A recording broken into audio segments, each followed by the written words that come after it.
Pride and Prejudice by Jane Austen, Chapter 13.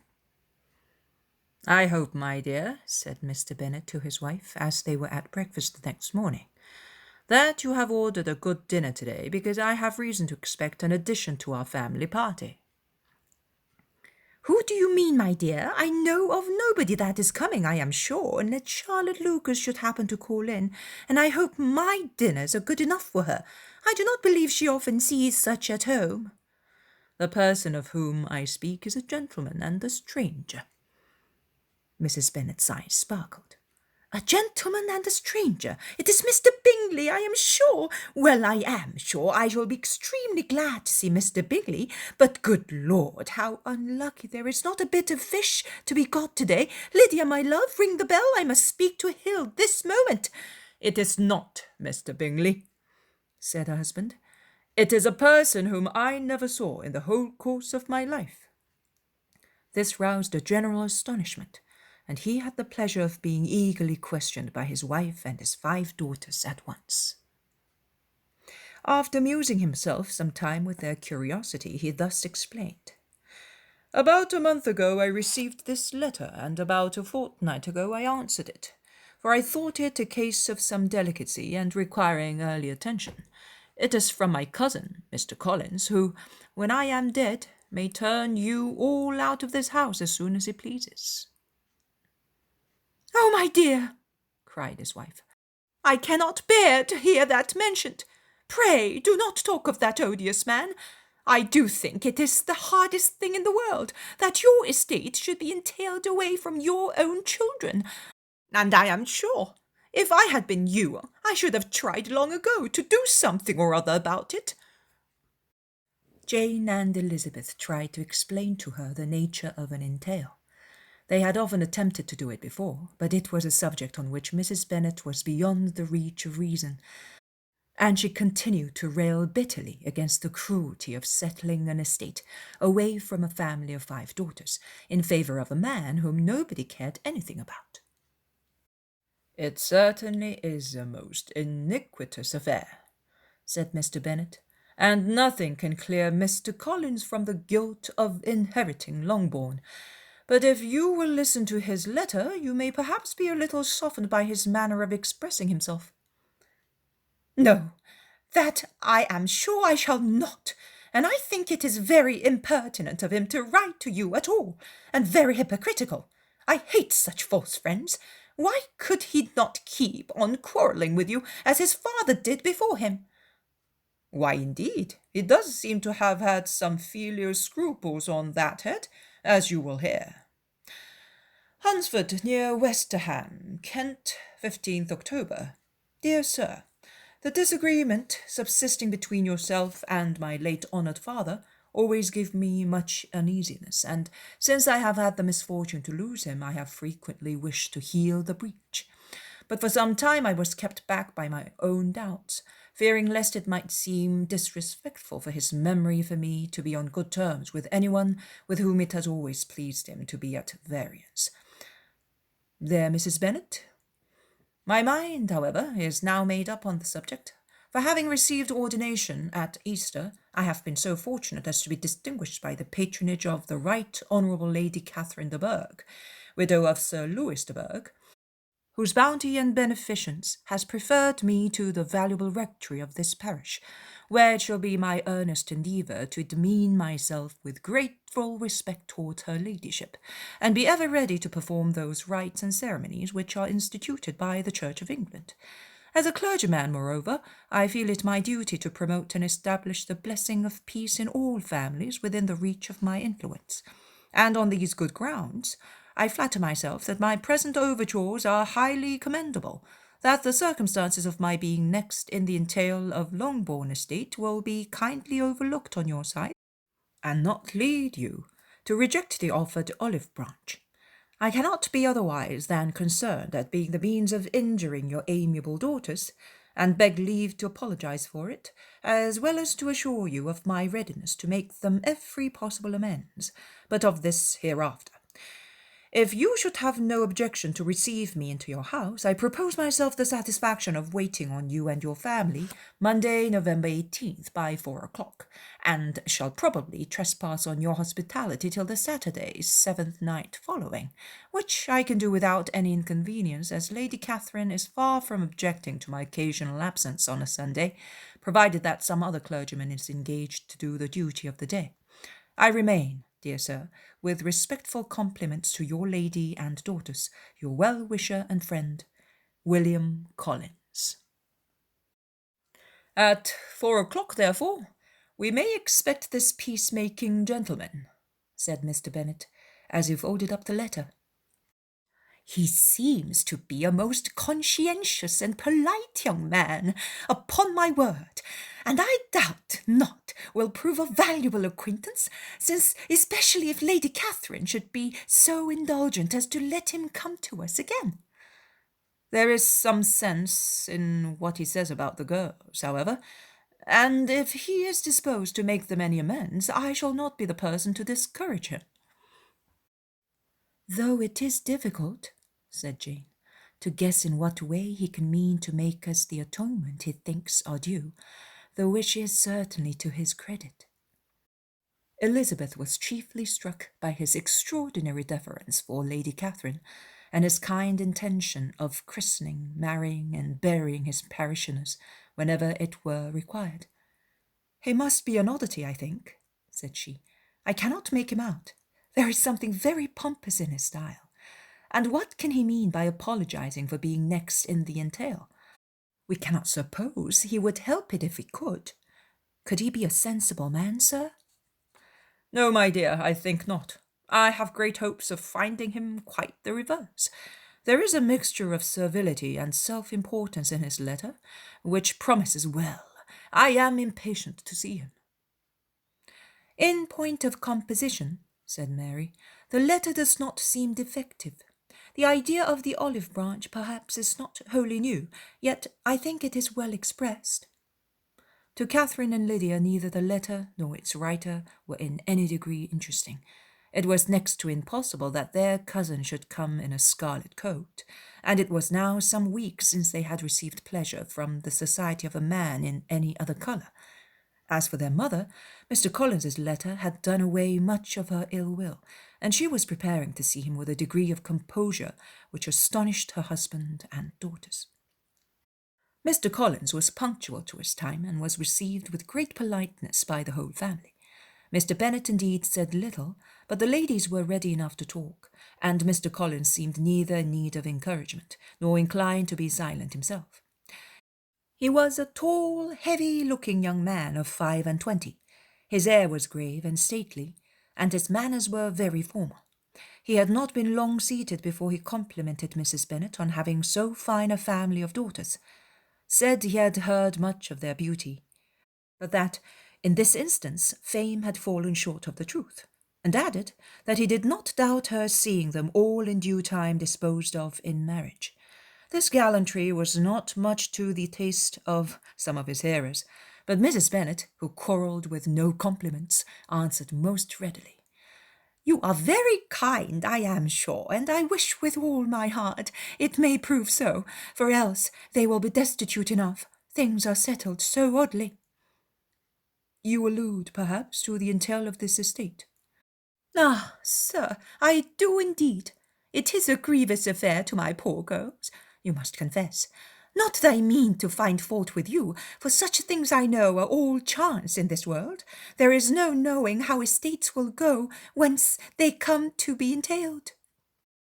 I am very sensible, madam, of the hardship to my fair cousins, and could say much on the subject, but that I am cautious of appearing forward and precipitate. But I can assure the young ladies that I come prepared to admire them. At present I will not say more, but perhaps when we are better acquainted. He was interrupted by a summons to dinner, and the girls smiled on each other. They were not the only objects of Mr. Collins's admiration. The hall, the dining-room, and all its furniture were examined and praised, and his commendations of everything would have touched Mrs. Bennet's heart, but for the mortifying supposition of his viewing it all as his own future property.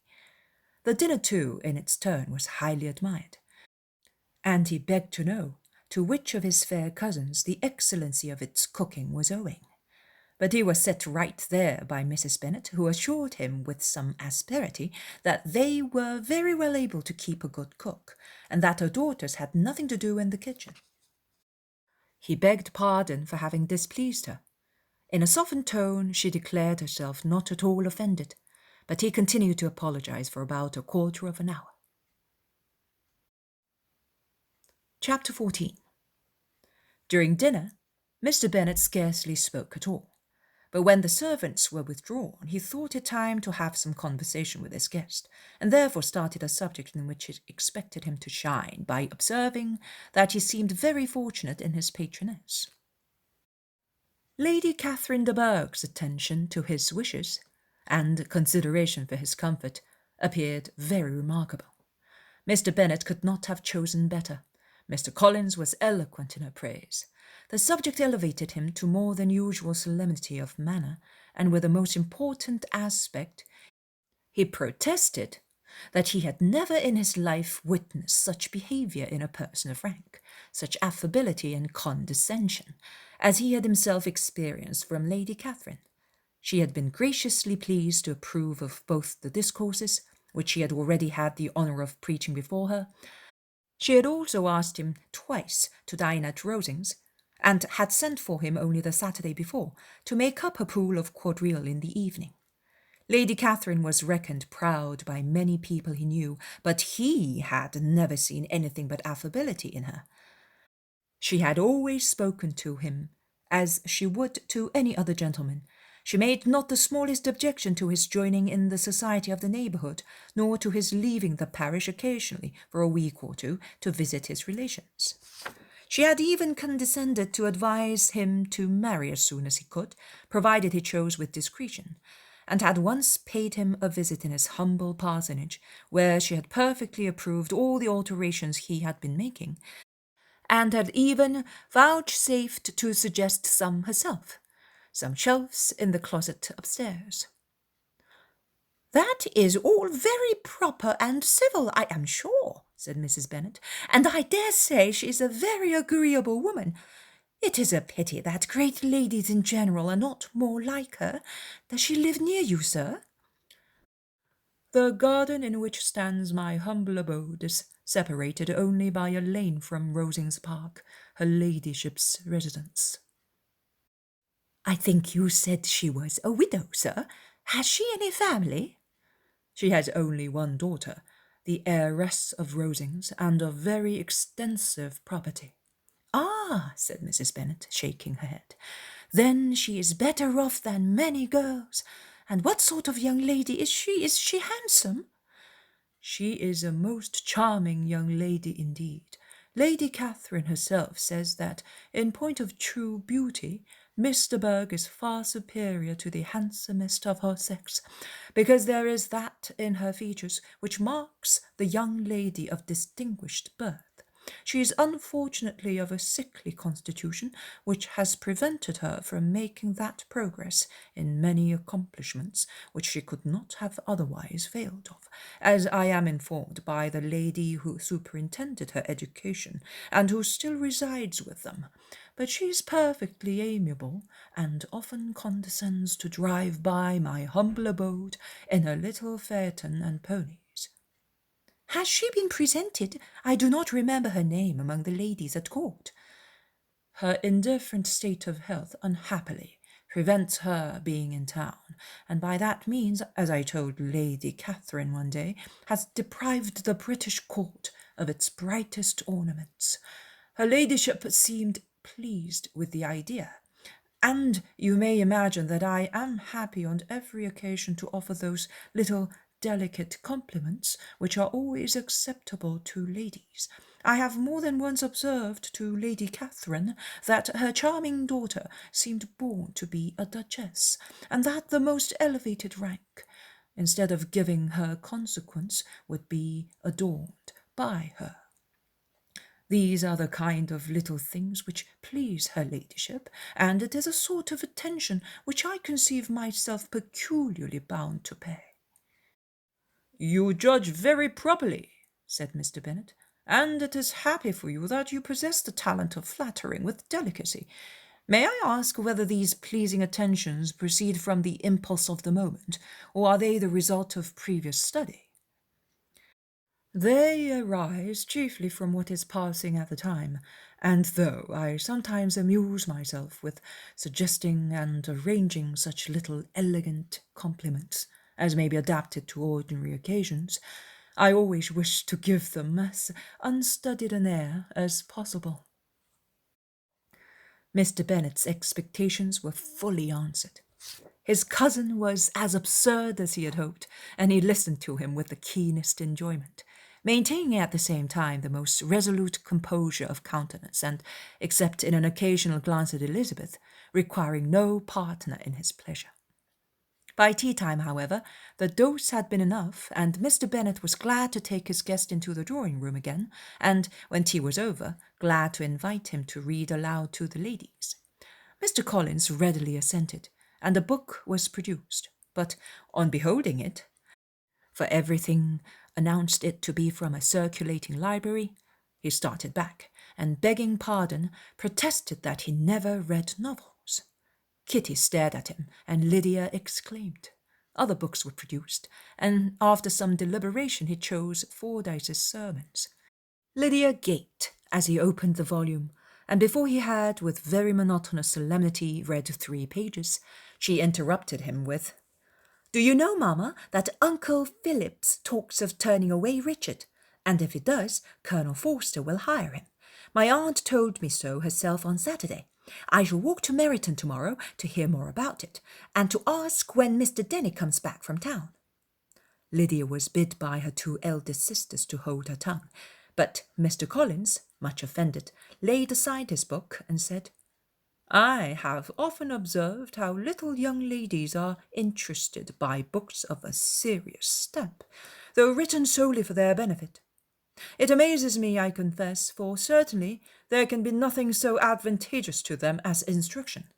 But I will no longer importune my young cousin." Then turning to Mr. Bennet, he offered himself as his antagonist at backgammon. Mr. Bennet accepted the challenge, observing that he acted very wisely in leaving the girls to their own trifling amusements. Mrs. Bennet and her daughters apologized most civilly for Lydia's interruption, and promised that it should not occur again if he would resume his book. But Mr. Collins, after assuring them that he bore his young cousins no ill will, and should never resent her behaviour as any affront, seated himself at another table with Mr. Bennet, and prepared for backgammon. Chapter 15. Mr. Collins was not a sensible man, and the deficiency of nature had been but little assisted by education or society, the greatest part of his life having been spent under the guidance of an illiterate and miserly father, and though he belonged to one of the universities, he had merely kept the necessary terms, without forming at it any useful acquaintance. The subjection in which his father had brought him up had given him originally great humility of manner, but it was now a good deal counteracted by the self-conceit of a weak head, living in retirement, and the consequential feelings of early and unexpected prosperity. A fortunate chance had recommended him to Lady Catherine de Bourgh when the living of Hunsford was vacant, and the respect which he felt for her high rank, and his veneration for her as his patroness, mingling with a very good opinion of himself, of his authority as a clergyman, and his right as a rector, made him altogether a mixture of pride and obsequiousness, self-importance and humility. Having now a good house and a very sufficient income, he intended to marry, and in seeking a reconciliation with the Longbourn family he had a wife in view, as he meant to choose one of the daughters, if he found them as handsome and amiable as they were represented by common report. This was his plan of amends, of atonement, for inheriting their father's estate, and he thought it an excellent one, full of eligibility and suitableness, and excessively generous and disinterested on his own part. His plan did not vary on seeing them. Miss Bennet's lovely face confirmed his views, and established all his strictest notions of what was due to seniority, and for the first evening she was his settled choice. The next morning, however, made an alteration, for in a quarter of an hour's tete-a-tete with Mrs. Bennet before breakfast, a conversation beginning with his parsonage house, and leading naturally to the avowal of his hopes that a mistress might be found for it at Longbourn, produced from her, amid very complacent smiles and general encouragement, a caution against the very Jane he had fixed on.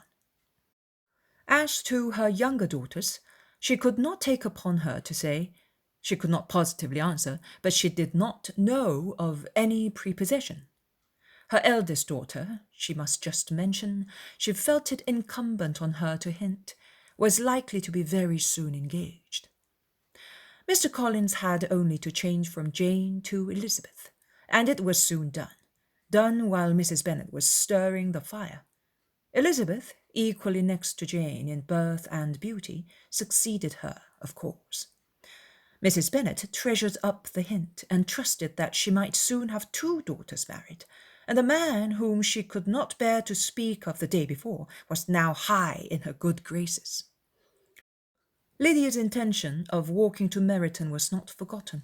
Every sister except Mary agreed to go with her, and Mr. Collins was to attend them at the request of Mr. Bennet, who was most anxious to get rid of him and have his library to himself, for thither Mr. Collins had followed him after breakfast, and there he would continue, nominally engaged with one of the largest folios in the collection, but really talking to Mr. Bennet, with little cessation, of his house and garden at Hunsford. Such doings discomposed Mr. Bennet exceedingly. In his library he had been always sure of leisure and tranquillity, and though prepared, as he told Elizabeth, to meet with folly and conceit in every other room of the house, he was used to be free from them there. His civility, therefore, was most prompt in inviting Mr. Collins to join his daughters in their walk, and Mr. Collins, being in fact much better fitted for a walker than a reader, was extremely pleased to close his large book and go. In pompous nothings on his side, and civil assents on that of his cousins, their time passed till they entered Meryton. The attention of the younger ones was then no longer to be gained by him. Their eyes were immediately wandering up the streets in quest of the officers, and nothing less than a very smart bonnet indeed, or a really new muslin in a shop window, could recall them. But the attention of every lady was soon caught by a young man, whom they had never seen before, of most gentlemanlike appearance, walking with other officers on the other side of the way. The officer was the very Mr. Denny, concerning whose return from London Lydia came to inquire, and he bowed as they passed. All were struck with the stranger's air, all wondered who he could be, and Kitty and Lydia, determined if possible to find out, led the way across the street, under pretence of wanting something in the opposite shop, and fortunately had just gained the pavement when the 2 gentlemen, turning back, had reached the same spot. Mr. Denny addressed them directly, and entreated permission to introduce his friend, Mr. Wickham, who had returned with him the day before from town, and he was happy to say had accepted a commission in their corps. This was exactly as it should be, for the young man wanted only regimentals to make him completely charming. His appearance was greatly in his favour. He had all the best part of beauty, a fine countenance, a good figure, and very pleasing address. The introduction was followed up on his side by a happy readiness of conversation, a readiness at the same time perfectly correct and unassuming, and the whole party was still standing and talking together very agreeably, when the sound of horses drew their notice, and Darcy and Bingley were seen riding down the street. On distinguishing the ladies of the group, the 2 gentlemen came directly towards them, and began the usual civilities. Bingley was the principal spokesman, and Miss Bennet the principal object. He was then, he said, on his way to Longbourn, on purpose to inquire after her. Mr. Darcy corroborated it with a bow, and was beginning to determine not to fix his eyes on Elizabeth, when they were suddenly arrested by the sight of the stranger, and Elizabeth happening to see the countenance of both as they looked at each other, was all astonishment at the effect of the meeting. Both changed colour. One looked white, the other red. Mr. Wickham, after a few moments, touched his hat, a salutation which Mr. Darcy just deigned to return. What could be the meaning of it? It was impossible to imagine. It was impossible not to long to know. In another minute, Mr. Bingley, but without seeming to have noticed what passed, took leave and rode on with his friend. Mr. Denny and Mr. Wickham walked with the young ladies to the door of Mr. Phillips's house, and then made their bows, in spite of Miss Lydia's pressing entreaties that they should come in, and even in spite of Mrs. Phillips's throwing up the parlour window and loudly seconding the invitation. Mrs. Phillips was always glad to see her nieces, and the two eldest, from their recent absence, were particularly welcome, and she was eagerly expressing her surprise at their sudden return home, which, as their own carriage had not fetched them, she should have known nothing about, if she had not happened to see Mr. Jones's shop-boy in the street, who had told her that they were not to send any more draughts to Netherfield, because the Miss Bennets were come away, when her civility was claimed towards Mr. Collins by Jane's introduction of him. She received him with her very best politeness, which he returned with as much more, apologizing for his intrusion without any previous acquaintance with her, which he could not help flattering himself, however, might be justified by his relationship to the young ladies who introduced him to her notice. Mrs. Phillips was quite awed by such an excess of good breeding, but the contemplation of one stranger was soon put to an end by exclamations and inquiries about the other, of whom, however, she could only tell her nieces what they already knew, that Mr. Denny had brought him from London, and that he was to have a lieutenant's commission in the shire. She had been watching him the last hour, she said, as he walked up and down the street, and that Mr. Wickham appeared, Kitty and Lydia would certainly have continued the occupation, but unluckily no one passed windows now except a few of the officers who, in comparison with the stranger, were become stupid, disagreeable fellows. Some of them were to dine with the Phillipses the next day, and their aunt promised to make her husband call on Mr. Wickham and give him an invitation also, if the family from Longbourn would come in the evening. This was agreed to, and Mrs. Phillips protested that they would have a nice, comfortable, noisy game of lottery tickets, and a little bit of hot supper afterwards. The prospect of such delights was very cheering, and they parted in mutual good spirits. Mr. Collins repeated his apologies in quitting the room, and was assured with unwearying civility that they were perfectly needless. As they walked home, Elizabeth related to Jane what she had seen pass between the two gentlemen. But though Jane would have defended either or both, had they appeared to be in the wrong, she could no more explain such behaviour than her sister. Mr. Collins, on his return, highly gratified Mrs. Bennet by admiring Mrs. Phillips's manners and politeness. He protested that, except Lady Catherine and her daughter, he had never seen a more elegant woman, for she had not only received him with the utmost civility, but even pointedly included him in her invitation for the next evening, although utterly unknown to her before. Something, he supposed, might be attributed to his connection with them, but yet he had never met with so much attention in the whole course of his life. Pride and Prejudice, Chapter 16. As no objection was made to the young people's engagement with their aunt, and all Mr. Collins's scruples of leaving Mr. and Mrs. Bennet for a single evening during his visit were most steadily resisted, the coach conveyed him and his 5 cousins at a suitable hour to Meryton, and the girls had the pleasure of hearing, as they entered the drawing-room, that Mr. Wickham had accepted their uncle's invitation, and was then in the house.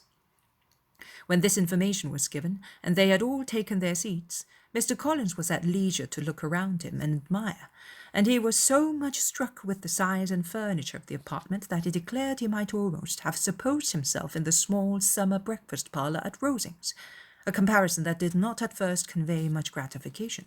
But when Mrs. Phillips undertook from him what Rosings was, and who was its proprietor, when she had listened to the description of only one of Lady Catherine's drawing-rooms, and found that the chimney-piece alone had cost £800, she felt all the force of the compliment, and would hardly have resented a comparison with the housekeeper's room. In describing to her all the grandeur of Lady Catherine and her mansion, with occasional digressions in praise of his own humble abode, and the improvements it was receiving, he was happily employed until the gentleman joined them. And he found in Mrs. Phillips a very attentive listener, whose opinion of his consequence increased with what she heard, and who was resolving to retail it all among her neighbours as soon as she could. To the girls who could not listen to their cousin, and who had nothing to do but to wish for an instrument, and examine their own indifferent imitations of china on the mantelpiece, the interval of waiting appeared very long. It was over at last, however. The gentleman did approach, and when Mr. Wickham walked into the room, Elizabeth felt that she had neither been seeing him before, nor thinking of him since, with the smallest degree of unreasonable admiration. The officers of the shire were in general a very creditable gentlemanlike set, and the best of them were of the present party. But Mr. Wickham was as far beyond them all in person, countenance, air, and walk, as they were superior to the broad-faced, stuffy Uncle Phillips, breathing port wine, who followed them into the room. Mr. Wickham was the happy man towards whom almost every female eye was turned, and Elizabeth was the happy woman by whom he finally seated himself.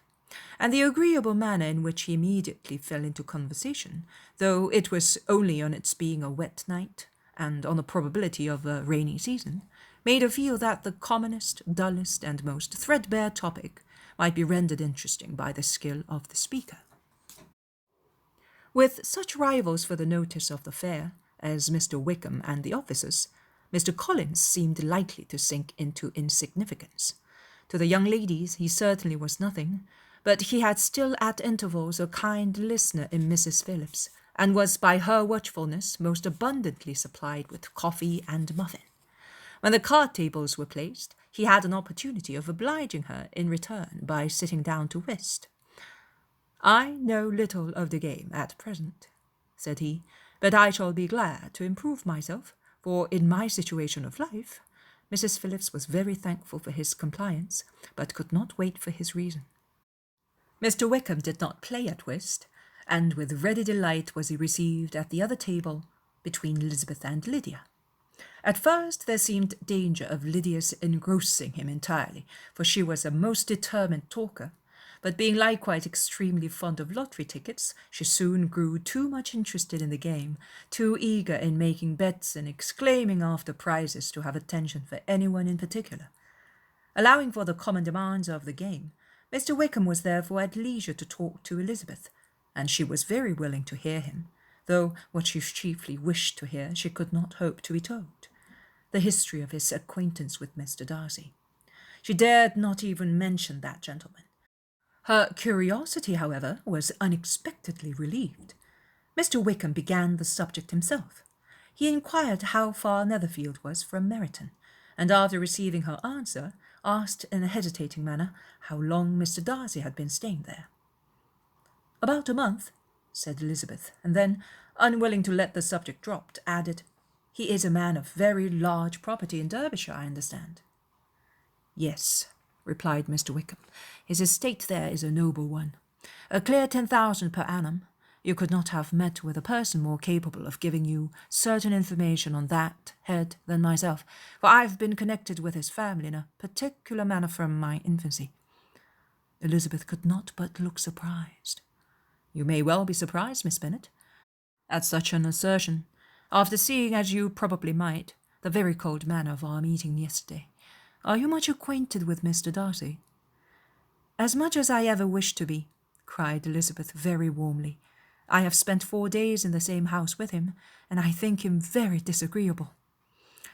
"I have no right to give my opinion," said Wickham, "as to his being agreeable or otherwise. I am not qualified to form one. I have known him too long and too well to be a fair judge, It is impossible for me to be impartial, but I believe your opinion of him would in general astonish, and perhaps you would not express it quite so strongly anywhere else. Here you are in your own family. Upon my word, I say no more here than I might say in any house in the neighbourhood, except Netherfield. He is not at all liked in Hertfordshire. Everybody is disgusted with his pride. You will not find him more favourably spoken of by anyone. I cannot pretend to be sorry, said Wickham, after a short interruption, that he or that any man should not be estimated beyond their deserts. But with him, I believe it does not often happen. The world is blinded by his fortune and consequence, or frightened by his high and imposing manners, and sees him only as he chooses to be seen. I should take him, even on my slight acquaintance, to be an ill-tempered man. Wickham only shook his head. I wonder, said he, at the next opportunity of speaking, whether he is likely to be in this country much longer. I do not know at all, but I heard nothing of his going away when I was at Netherfield. I hope your plans in favour of the Shire will not be affected by his being in the neighbourhood.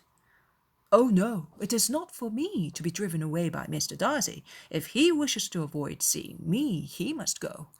We are not on friendly terms, and it always gives me pain to meet him, but I have no reason for avoiding him but what I might proclaim before all the world, a sense of very great ill-usage, and most painful regrets at his being what he is. His father, Miss Bennet, the late Mr. Darcy, was one of the best men that ever breathed, and the truest friend I ever had, and I can never be in company with this Mr. Darcy without being grieved to the soul by 1,000 tender recollections. His behaviour to myself has been scandalous, but I verily believe I could forgive him anything and everything, rather than his disappointing the hopes and disgracing the memory of his father. Elizabeth found the interest of the subject increase, and listened with all her heart, but the delicacy of it prevented further inquiry. Mr. Wickham began to speak on more general topics, Meryton, the neighbourhood, the society, appearing highly pleased with all that he had yet seen, and speaking of the latter with gentle but very intelligible gallantry. It was the prospect of constant society and good society, he added, which was my chief inducement to enter the Shire. I knew it to be a most respectable, agreeable corps, and my friend Denny tempted me further by his account of their present quarters, and the very great attentions and excellent acquaintances Meryton had procured them. Society, I own, is necessary to me. I have been a disappointed man, and all my spirits will not bear solitude. I must have employment and society. A military life is not what I was intended for, but circumstances have now made it eligible. The church ought to have been my profession. I was brought up for the church, and I should at this time have been in possession of a most valuable living, had it pleased the gentleman we were speaking of just now. Indeed. Yes, the late Mr. Darcy bequeathed me the next presentation of the best living in his gift. He was my godfather, and excessively attached to me. I cannot do justice to his kindness. He meant to provide for me amply, and thought he had done it, but when the living fell, it was given elsewhere. Good heavens, cried Elizabeth, but how could that be? How could his will be disregarded? Why did you not seek legal redress? There was just such an informality in the terms of the bequest as to give me no hope from law. A man of honour could not have doubted the intention, but Mr. Darcy chose to doubt it, or to retreat it as a merely conditional recommendation, and to assert that I had forfeited all claim to it by extravagance, imprudence, in short, anything or nothing. Certain it is that the living became vacant 2 years ago, exactly as I was of an age to hold it, and that it was given to another man, and no less certain is it that I cannot accuse myself of having really done anything to deserve to lose it. I have a warm, unguarded temper, and I may have spoken my opinion of him and to him too freely. I can recall nothing worse. But the fact is that we are very different sort of men, and that he hates me. This is quite shocking. He deserves to be publicly disgraced. Some time or other he will be, but it shall not be by me. Till I can forget his father, I can never defy or expose him. Elizabeth honoured him for such feelings, and thought him handsomer than ever as expressed them. But what, said she after a pause, can have been his motive? What can have induced him to behave so cruelly? A thorough, determined dislike of me, a dislike which I cannot but attribute in some measure to jealousy.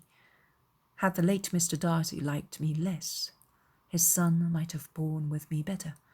But his father's uncommon attachment to me irritated him, I believe, very early in life. He had not a temper to bear the sort of competition in which we stood, the sort of preference which was often given me. I had not thought Mr. Darcy so bad as this. Though I have never liked him, I had not thought so very ill of him. I had supposed him to be despising his fellow creatures in general, but did not suspect him of descending to such malicious revenge, such injustice, such inhumanity as this. After a few minutes' reflection, however, she continued, I do remember his boasting one day at Netherfield of the implacability of his resentments, of his having an unforgivable temper. His disposition must be dreadful. I will not trust myself on the subject, replied Wickham. I can hardly be just to him. Elizabeth was again deep in thought, and after a time exclaimed, To treat in such a manner the godson, the friend, the favourite of his father. She could have added, a young man, too, like you, whose very countenance may vouch for your being amiable. But she contented herself with, and one, too, who had probably been his companion from childhood, connected together, as I think you said, in the closest manner. We were born in the same parish, within the same park. The greatest part of our youth was passed together, inmates of the same house, sharing the same amusements, objects of the same parental care. My father began life in the profession which your uncle, Mr. Phillips, appeared to do so much credit to, but he gave up everything to be of use to the late Mr. Darcy, and devoted all his time to the care of the Pemberley property. He was most highly esteemed by Mr. Darcy, a most intimate, confidential friend. Mr. Darcy often acknowledged himself to be under the greatest obligation to my father's active superintendence, and when, immediately before my father's death, Mr. Darcy gave him a voluntary promise of providing for me, I am convinced that he felt it to be as much a debt of gratitude to him as of his affection to myself. How strange, cried Elizabeth. How abominable! I wonder that the very pride of this Mr. Darcy has not made him just to you, if from no better motive, that he should not have been too proud to be dishonest, for dishonesty I must call it. It is wonderful, replied Wickham, for almost all his actions may be traced to pride, and pride had often been his best friend. It has connected him nearer with virtue than with any other feeling, but we are none of us consistent, and in his behaviour to me there were stronger impulses even than pride. Can such abominable pride as his ever done him good?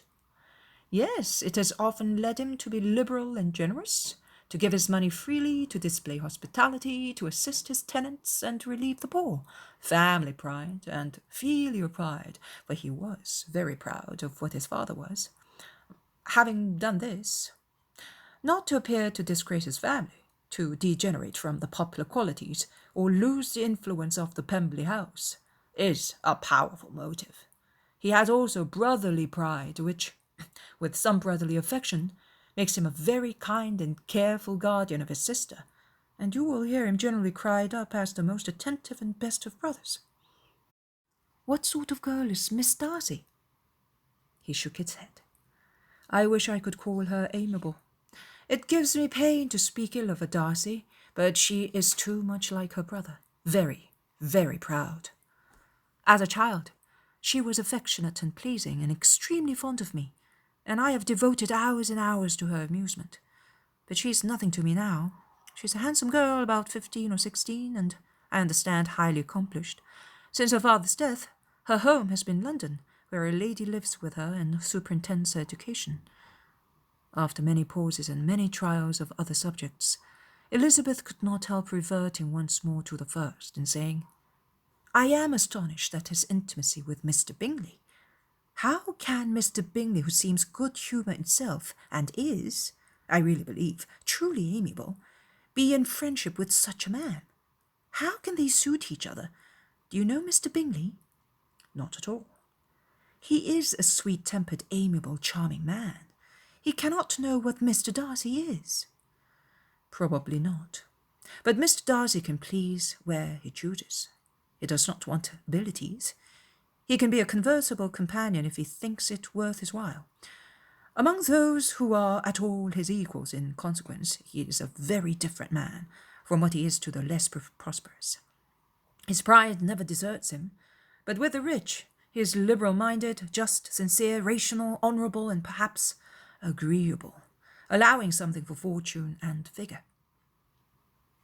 The whist party soon afterwards breaking up, the players gathered round the other table, and Mr. Collins took his situation between his cousin Elizabeth and Mrs. Phillips. The usual inquiries as to his success was made by the latter. It had not been very great, he had lost every point, but when Mrs. Phillips began to express her concern thereupon, he assured her with much earnest gravity that it was not of the least importance, that he considered the money as a mere trifle, and begged that she would not make herself uneasy. I know very well, madam, said he, that when persons sit down to a card table, they must take their chances of these things, and happily I am not in such circumstances as to make 5 shillings any object. There are, undoubtedly, many who could not say the same, but thanks to Lady Catherine de Bourgh, I am removed far beyond the necessity of regarding little matters. Mr. Wickham's attention was caught, and after observing Mr. Collins for a few moments, he asked Elizabeth in a low voice whether her relation was very intimately acquainted with the family of the de Bourgh. Lady Catherine de Bourgh, she replied, has very lately given him a living. I hardly know how Mr. Collins was first introduced to her notice, but he certainly has not known her long. You know, of course, that Lady Catherine de Bourgh and Lady Anne Darcy were sisters, consequently that she is aunt to the present Mr. Darcy? No, indeed, I did not. I knew nothing at all of Lady Catherine's connections. I never heard of her existence till the day before yesterday. Her daughter, Miss de Bourgh, will have a very large fortune, and it is believed that she and her cousin will unite the 2 estates. This information made Elizabeth smile as she thought of poor Miss Bingley. Vain indeed must be all her attentions, vain and useless her affection for his sister and her praise of himself, if he were already self-destined for another. Mr. Collins, said she, speaks highly both of Lady Catherine and her daughter, but from one peculiars that he has related of her ladyship, I suspect his gratitude misleads him, and that in spite of her being his patroness, she is an arrogant, conceited woman. I believe her to be both in a great degree, replied Wickham. I have not seen her for many years, but I very well remember that I never liked her, and that her manners were dictatorial and insolent. She has the reputation of being remarkably sensible and clever, but I rather believe she derives part of her abilities from her rank and fortune, part from authoritative manner, and the rest from the pride of her nephew, who chooses that everyone connected with him should have an understanding of the first class. Elizabeth allowed that he had given a very rational account of it, and they continued talking together with mutual satisfaction till supper put an end to cards, and gave the rest of the ladies their share of Mr. Wickham's attention. There could be no conversation in the noise of Mrs. Phillips's supper party, but his manners recommended him to everybody. Whatever he said was well said, and whatever he did, done gracefully. Elizabeth went away with her head full of him. She could think of nothing but Mr. Wickham, and of what he had told her all the way home. But there was not time for her even to mention his name as they went, for neither Lydia nor Mr. Collins were once silent. Lydia talked incessantly of lottery tickets, of the fish she had lost and the fish she had won, and Mr. Collins, in describing the civility of Mr. and Mrs. Phillips, protesting that he did not in the least regard his losses as waste, enumerating all the dishes at supper, and repeatedly fearing that he crowded his cousins, had more to say than he could well manage before the carriage stopped at Longbourn House. Pride and Prejudice, Chapter 17. Elizabeth related to Jane the next day what had passed between Mr. Wickham and herself. Jane listened with astonishment and concern. She knew not how to believe that Mr. Darcy could be so unworthy of Mr. Bingley's regard, and yet it was not in her nature to question the veracity of a young man of such amiable appearance as Wickham. The possibility of his having endured such unkindness was enough to interest all her tender feelings, and nothing remained therefore to be done but to think well of them both, to defend the conduct of each, and to throw into the account of accident or mistake whatever could not be otherwise explained. "They have both," said she, "been deceived, I dare say, in some way or other, of which we can form no idea. Interested people have perhaps misrepresented each other to the other. It is, in short, impossible for us to conjecture the causes or circumstances which may have alienated them, without actual blame on either side." "Very true indeed. And now, my dear Jane, what have you got to say on behalf of the interested people who have probably been concerned in the business? Do clear them too, or we shall be obliged to think ill of somebody." "Laugh as much as you choose, but you will not laugh me out of my opinion. My dearest Lizzie, do but consider in what a disgraceful light it places Mr. Darcy to be treating his father's favourite in such a manner, one whom his father had promised to provide for. It is impossible no man of common humanity, no man who had any value for his character, could be capable of it. Can his most intimate friends be so excessively deceived in him? Oh, no. I can much more easily believe Mr. Bingley's being imposed on than that Mr. Wickham should invent such a history of himself as he gave me last night. Names, facts, everything mentioned without ceremony. If it be not so, let Mr. Darcy contradict it. Besides, there is a truth in his looks. It is difficult indeed. It is distressing. One does not know what to think. I beg your pardon, one knows exactly what to think. But Jane could think with certainty on only one point, that Mr. Bingley, if he had been imposed on, would have much to suffer when the affair became public. The two young ladies were summoned from the shrubbery, where this conversation passed, by the arrival of the very persons whom they had been speaking. Mr. Bingley and his sisters came to give their personal invitation for the long-expected ball at Netherfield, which was fixed for the following Tuesday.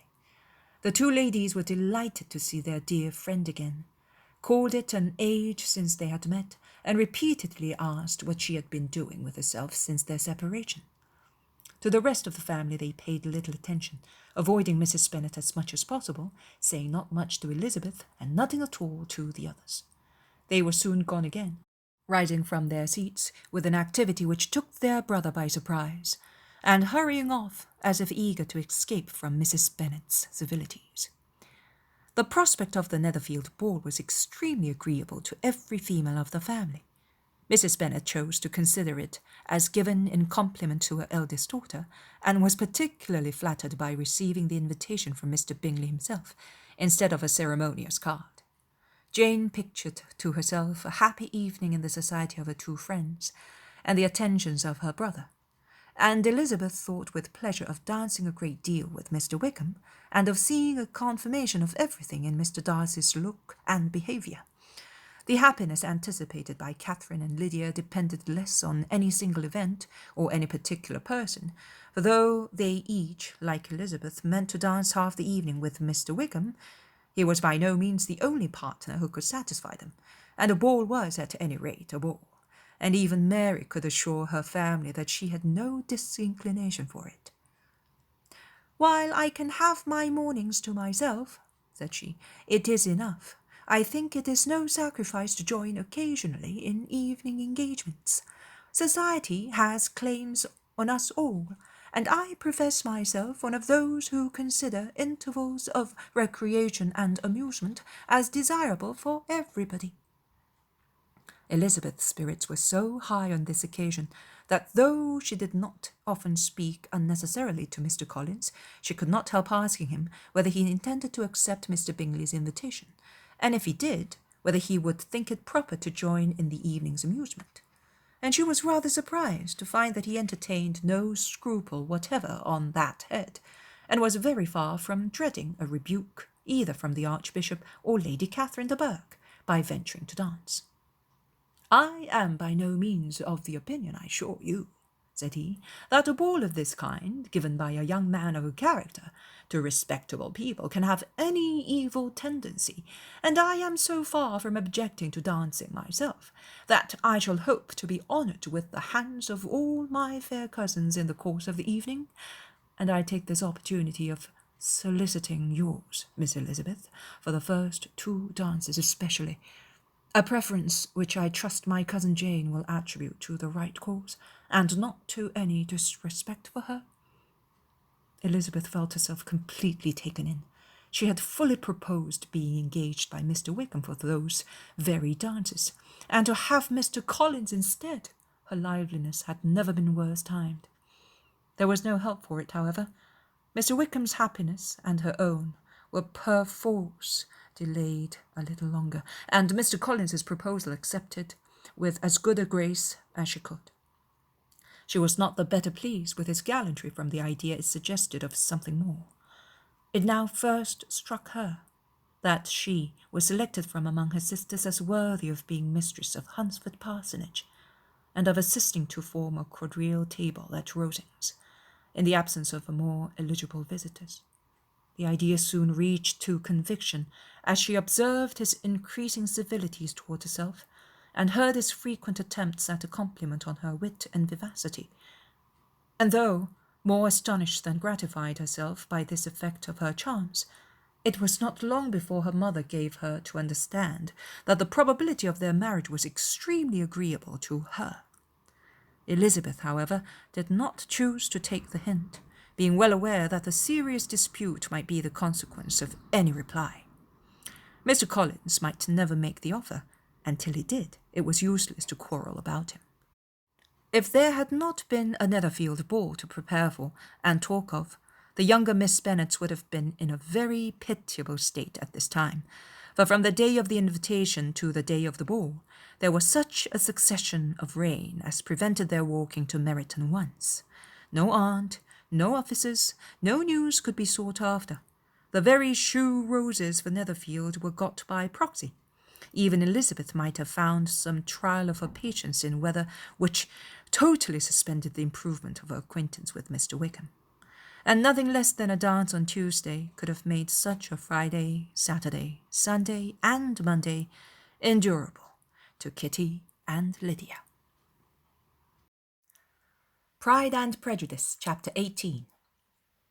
Till Elizabeth entered the drawing-room at Netherfield, and looked in vain for Mr. Wickham among the cluster of redcoats there assembled, a doubt of his being present had never occurred to her. The certainty of meeting him had not been checked by any of those recollections that might not unreasonably have alarmed her. She had dressed with more than usual care, and prepared in the highest spirits for the conquest of all that remained unsubdued of his heart, trusting that it was not more than might be won in the course of the evening. But in an instant arose the dreadful suspicion of his being purposely omitted for Mr. Darcy's pleasure in the Bingleys' invitation to the officers. And though this was not exactly the case, the absolute fact of his absence was pronounced by his friend Denny, to whom Lydia eagerly applied, and who told them that Wickham had been obliged to go to town on business the day before, and was not yet returned, adding with a significant smile, "I do not imagine his business would have called him away just now if he had not wanted to avoid a certain gentleman here." This part of his intelligence, though unheard by Lydia, was caught by Elizabeth, and as it assured her that Darcy was no less answerable for Wickham's absence than if her first surmise had been just, every feeling of displeasure against the former was so sharpened by immediate disappointment that she could hardly reply with tolerable civility to the polite inquiries which he directly afterwards approached to make. Attendance, forbearance, patience with Darcy was injury to Wickham. She was resolved against any sort of conversation with him, and turned away with a degree of ill humour which she could not wholly surmount, even in speaking to Mr. Bingley, whose blind partiality provoked her. But Elizabeth was not formed for ill humour, and though every prospect of her own was destroyed for the evening, it could not dwell long on her spirits, and having told all her griefs to Charlotte Lucas, whom she had not seen for a week, she was soon able to make a voluntary transition to the oddities of her cousin, and to point him out to her particular notice. The first two dances, however, brought a return of distress. They were dances of mortification. Mr. Collins, awkward and solemn, apologizing instead of attending, and often moving wrong without being aware of it, gave her all the shame and misery which a disagreeable partner for a couple of dances can give. The moment of her release from him was ecstasy. She danced next with an officer, and had the refreshment of talking of Wickham, and of hearing that he was universally liked. When those dances were over, she returned to Charlotte Lucas, and was in conversation with her, when she found herself suddenly addressed by Mr. Darcy, who took her so much by surprise in his application for her hand, that, without knowing what she did, she accepted him. He walked away again immediately, and she was left to fret over her own want of presence of mind. Charlotte tried to console her. "I dare say you will find him very agreeable." "Heaven forbid! That would be the greatest misfortune of all. To find a man agreeable whom one is determined to hate. Do not wish me such an evil."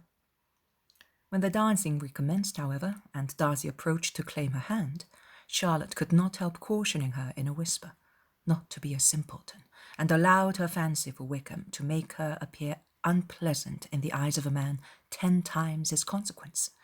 Elizabeth made no answer, and took a place in the set, amazed at the dignity to which she was arrived in being allowed to stand opposite to Mr. Darcy, and reading in the neighbours' looks their equal amazement in beholding it.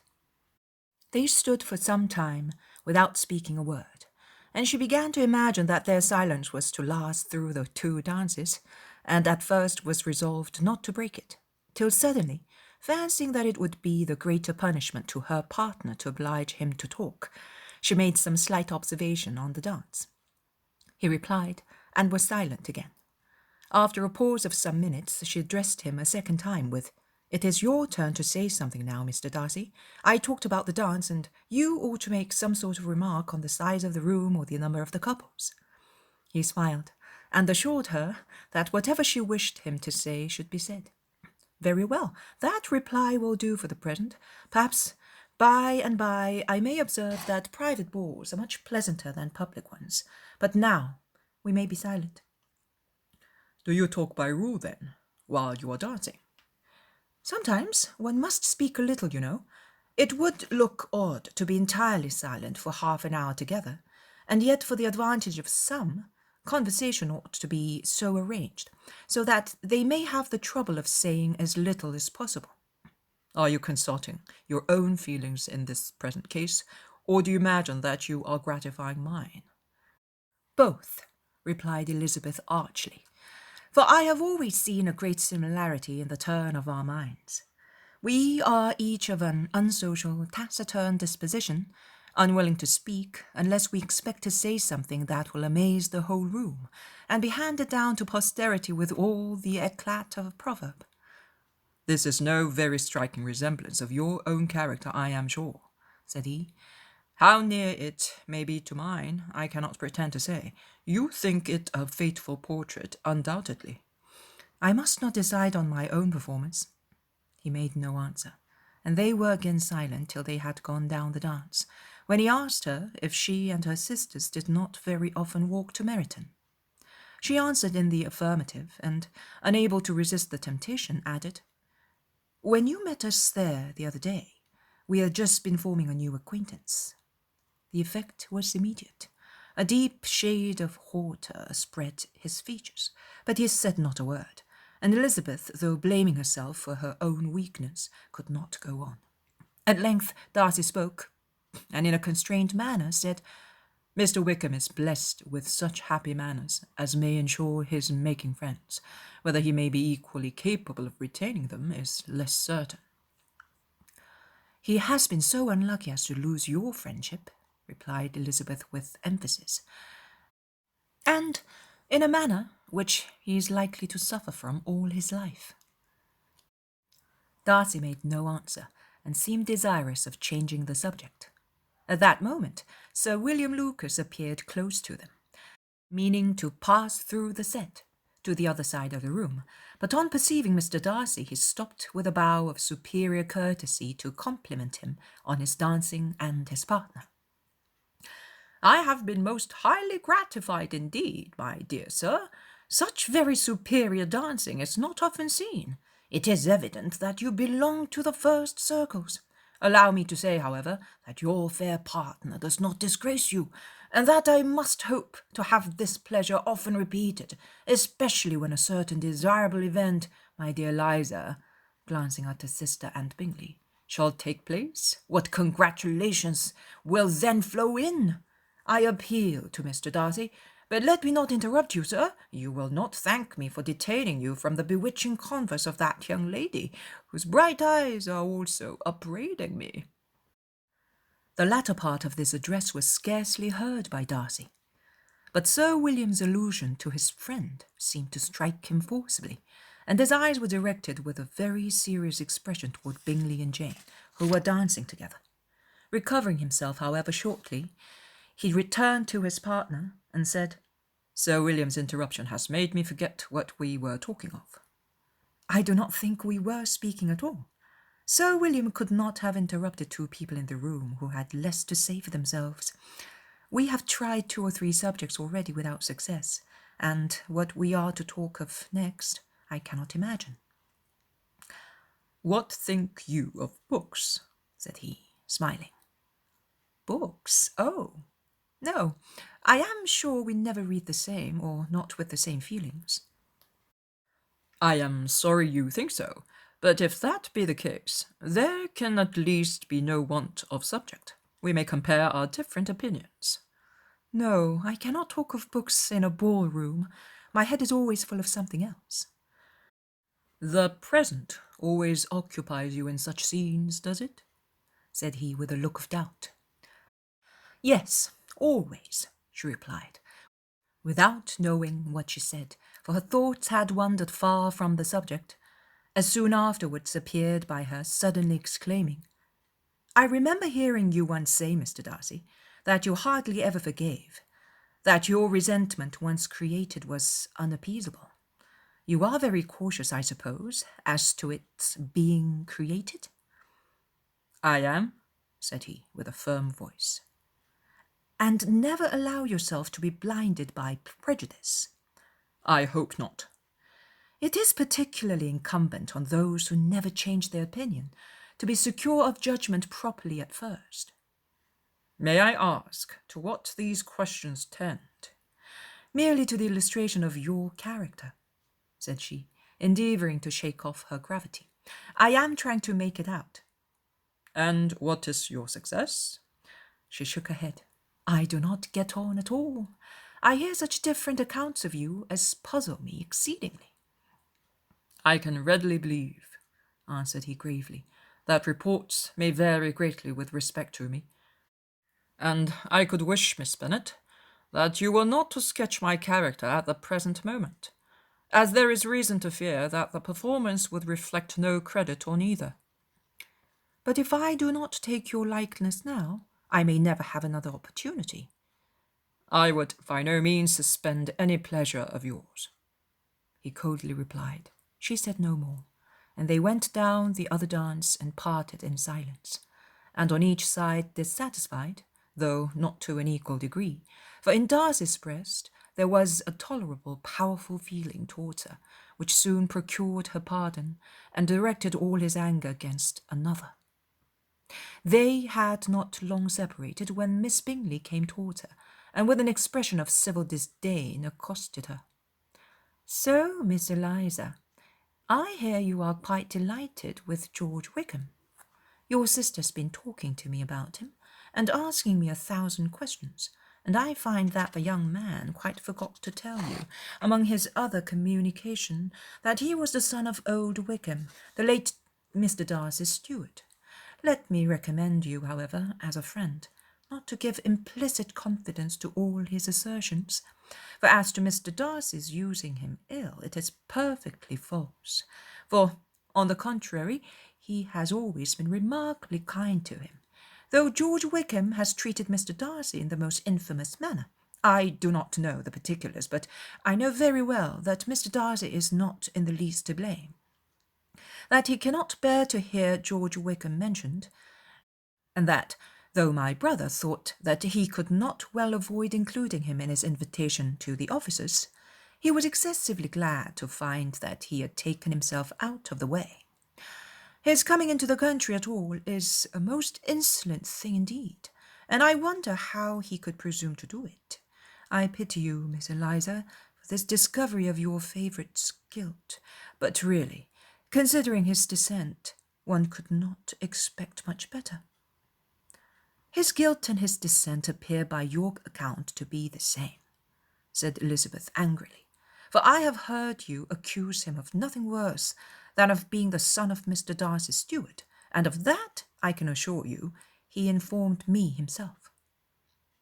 I beg your pardon, replied Miss Bingley, turning away with a sneer. Excuse my interference, it was kindly meant. Insolent girl, said Elizabeth to herself. You are much mistaken if you expect to influence me by such a paltry attack as this. I see nothing in it but your own wilful ignorance and the malice of Mr. Darcy.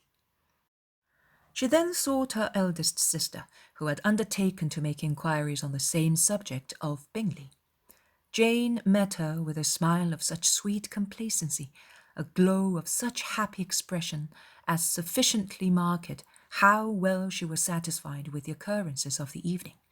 Elizabeth instantly read her feelings, and at that moment solicitude for Wickham, resentment against his enemies, and everything else gave way before the hope of Jane's being in the fairest way for happiness.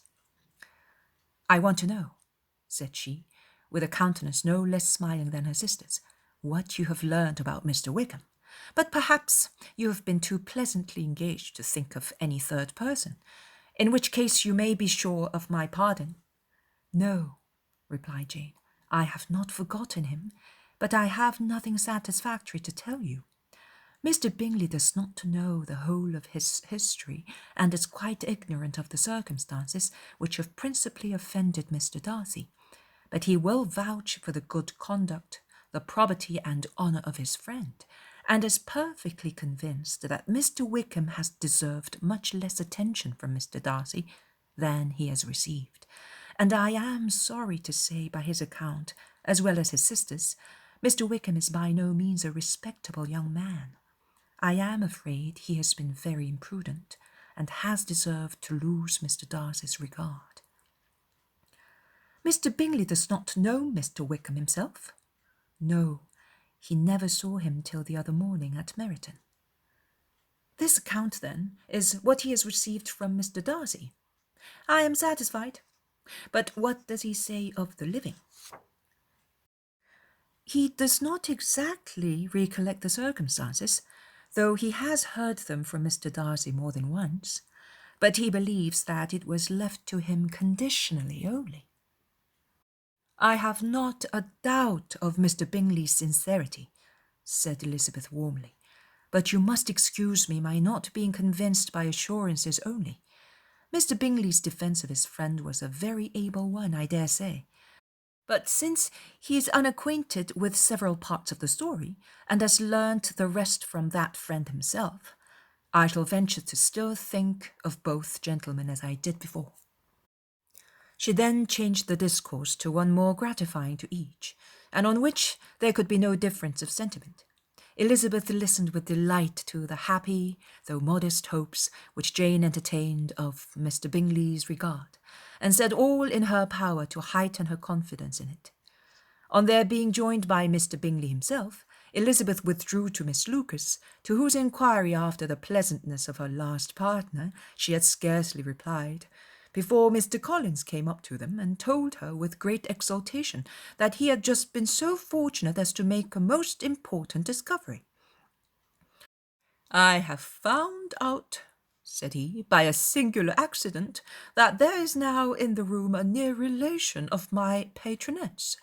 I happened to overhear the gentleman himself mentioning to the young lady who does the honour of the house the names of his cousin Mr. Burke, and of a mother, Lady Catherine. How wonderfully these sort of things occur! Who would have thought of my meeting with, perhaps, a nephew of Lady Catherine de Bourgh in this assembly? I am most thankful that the discovery is made in time for me to pay my respect to him, which I am now going to do, and trust he will excuse my not having done it before. My total ignorance of the connection must plead my apology." "You are not going to introduce yourself to Mr. Darcy?" "Indeed, I am. I shall entreat his pardon for not having done it earlier. I believe him to be Lady Catherine's nephew. It will be in my power to assure him that her ladyship was quite well yesterday sevennight." Elizabeth tried hard to dissuade him from such a scheme, assuring him that Mr. Darcy would consider his addressing him without introduction as an impertinent freedom, rather than a compliment to his aunt, that it was not in the least necessary there should be any notice on either side, and that if it were, it must belong to Mr. Darcy, the superior in consequence, to begin the acquaintance. Mr. Collins listened to her with the determined air of following his own inclination, and when she ceased speaking, replied thus: "My dear Miss Elizabeth, I have the highest opinion in the world in your excellent judgment in all matters within the scope of your understanding, but permit me to say that there must be a wide difference between the established forms of ceremony amongst the laity and those which regulate the clergy. For give me leave to observe that I consider the clerical office as equal in point of dignity with the highest rank in the kingdom, provided that the proper humility of behaviour is at the same time maintained. You must, therefore, allow me to follow the dictates of my own conscience in this occasion, which leads me to perform what I look on as a point of duty. Pardon me for neglecting to profit by your advice, which on every other subject shall be my constant guide, though in the case before us I consider myself more fitted by education and habitual study to decide on what is right than a young lady like yourself." And with a low bow he left her to attack Mr. Darcy, whose reception of his advances she eagerly watched, and whose astonishment at being so addressed was very evident. Her cousin prefaced his speech with a solemn bow, and though she could not hear a word of it, she felt as if hearing it all, and saw in the motion of his lips the words apology, Hunsford, and Lady Catherine de Bourgh. It vexed her to see him expose himself to such a man. Mr. Darcy was eyeing him with unstrained wonder, and when at last Mr. Collins allowed him time to speak, replied with an air of distant civility. Mr. Collins, however, was not discouraged from speaking again, and Mr. Darcy's contempt seemed abundantly increasing with the length of his second speech, and at the end of it he only made him a slight bow and moved another way. Mr. Collins then returned to Elizabeth. "I have no reason, I assure you," said he, "to be dissatisfied with my reception. Mr. Darcy seemed much pleased with the attention. He answered me with the utmost civility, and even paid me the compliment of saying that he was so well convinced of Lady Catherine's discernment as to be certain she could never bestow a favour unworthily. It was really a very handsome thought. Upon the whole, I am much pleased with him." As Elizabeth had no longer any interest of her own to pursue, she turned attention almost entirely on her sister and Mr. Bingley, and the train of agreeable reflections which her observations gave birth to made her perhaps almost as happy as Jane. She saw her, in idea, settled in that very house, in all the felicity which a marriage of true affection could bestow, and she felt capable under such circumstances of endeavouring even to like Bingley's two sisters. Her mother's thoughts, she plainly saw, were bent the same way, and she determined not to venture near her, lest she might hear too much. When they sat down to supper, therefore, she considered it a most unlucky perverseness which placed them within one of each other, and deeply was she vexed to find that her mother was talking to that one person, Lady Lucas, freely, openly, and of nothing else but her expectation that Jane would soon be married to Mr. Bingley. It was an animating subject, and Mrs. Bennet seemed incapable of fatigue while enumerating the advantages of the match. His being such a charming young man, and so rich, and living but 3 miles from them, were the first points of self-gratulation. And then it was such a comfort to think of how fond the two sisters were of Jane, and to be certain that they must desire the connection as much as she could do. It was, moreover, such a promising thing for her younger daughters, as Jane's marrying so greatly must throw them in the way of other rich men, and lastly, it was so pleasant at her time of life to be able to consign her single daughters to the care of their sister, that she might not be obliged to go into company more than she liked. It was necessary to make this circumstance a matter of pleasure, because on such occasions it is the etiquette. But no one was less likely than Mrs. Bennet to find comfort in staying at home at any period of her life.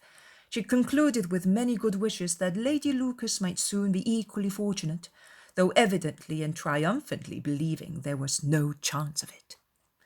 In vain did Elizabeth endeavour to check the rapidity of her mother's words, or persuade her to describe her felicity in a less audible whisper, for to her inexpressible vexation she could perceive that the chief of it was overheard by Mr. Darcy, who sat opposite to them.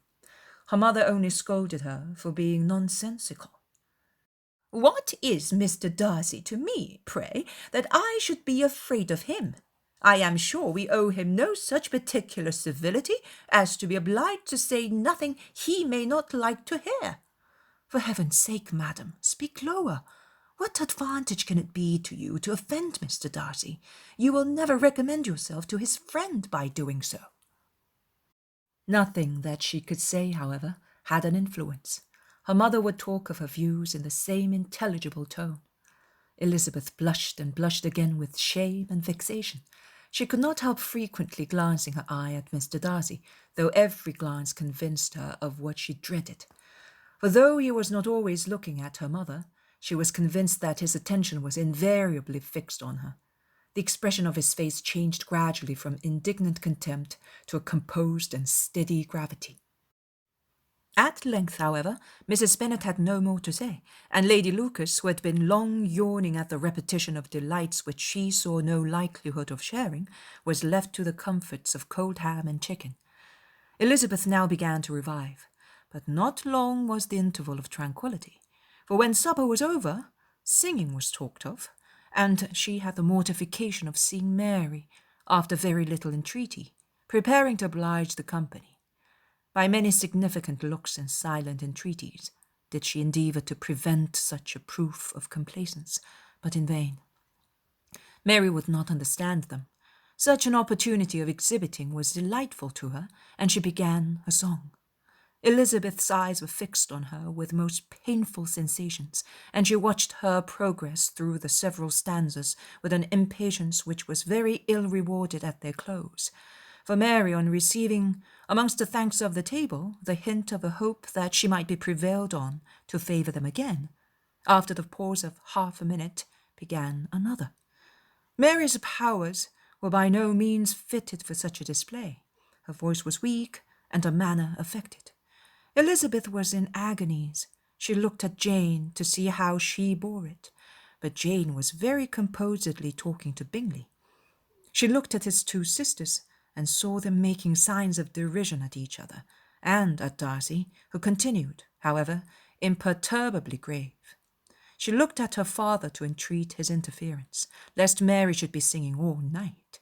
He took the hint, and when Mary had finished her second song, said aloud, "That will do extremely well, child. You have delighted us long enough. Let the other young ladies have time to exhibit." Mary, though pretending not to hear, was somewhat disconcerted, and Elizabeth, sorry for her, and sorry for her father's speech, was afraid her anxiety had done no good. Others of the party were now applied to. "If I," said Mr. Collins, "were so fortunate as to be able to sing, I should have great pleasure, I am sure, in obliging the company with an air, for I consider music is a very innocent diversion, and perfectly compatible with the profession of a clergyman. I do not mean, however, to assert that we can be justified in devoting too much of our time to music, for there are certainly other things to be attended to. The rector of a parish has much to do. In the first place, he must make such an agreement for tithes as may be beneficial to himself and not offensive to his patron. He must write his own sermons, and the time that remains will not be too much for his parish duties and the care and improvement of his dwelling, which he cannot be excused from making as comfortable as possible. And I do not think it of light importance that he should have attentive and conciliatory manners toward everybody, especially toward those whom he owes his preferment. I cannot acquit him of that duty, nor could I think well of the man who should omit an occasion of testifying his respect toward everybody connected with the family." And with a bow to Mr. Darcy he concluded his speech, which has been spoken so loud as to be heard by half the room. Many stared, many smiled, but no one looked more amused than Mr. Bennet himself, while his wife seriously commended Mr. Collins for having spoken so sensible, and observed in a half-whisper to Lady Lucas that he was a remarkably clever, good kind of young man.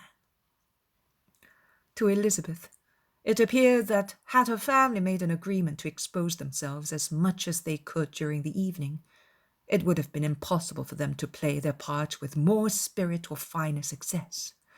And happy did she think it for Bingley and his sister that some of the exhibition had escaped his notice, and that his feelings were not of a sort to be much distressed by the folly which he must have witnessed.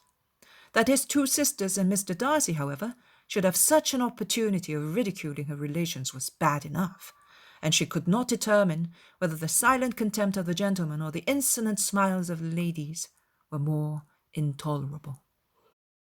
The rest of the evening brought her little amusement. She was teased by Mr. Collins, who continued most perseveringly by her side, and, though he could not prevail with her to dance with him again, put it out of her power to dance with others. In vain did she entreat him to stand up with somebody else, and offer to introduce him to any young lady in the room. He assured her that as to dancing he was perfectly indifferent to it, that his chief object was by delicate attentions to recommend himself to her, and that he should therefore make a point of remaining close to her the whole evening. There was no arguing upon such a project. She owed her greatest relief to her friend Miss Lucas, who often joined them, and good-naturedly engaged Mr. Collins's conversation to herself. She was at least free from the offence of Mr. Darcy's further notice, though often standing within a very short distance of her, quite disengaged. He never came near enough to speak. She felt it to be the probable consequence of her allusion to Mr. Wickham, and rejoiced in it. The Longbourn party were the last of all the company to depart, and by a manoeuvre of Mrs. Bennet, had to wait for their carriages a quarter of an hour after everybody else was gone, which gave them time to see how heartily they were wished away by some of the family. Mrs. Hurst and her sister scarcely opened their mouth except to complain of fatigue, and were evidently impatient to have the house to themselves.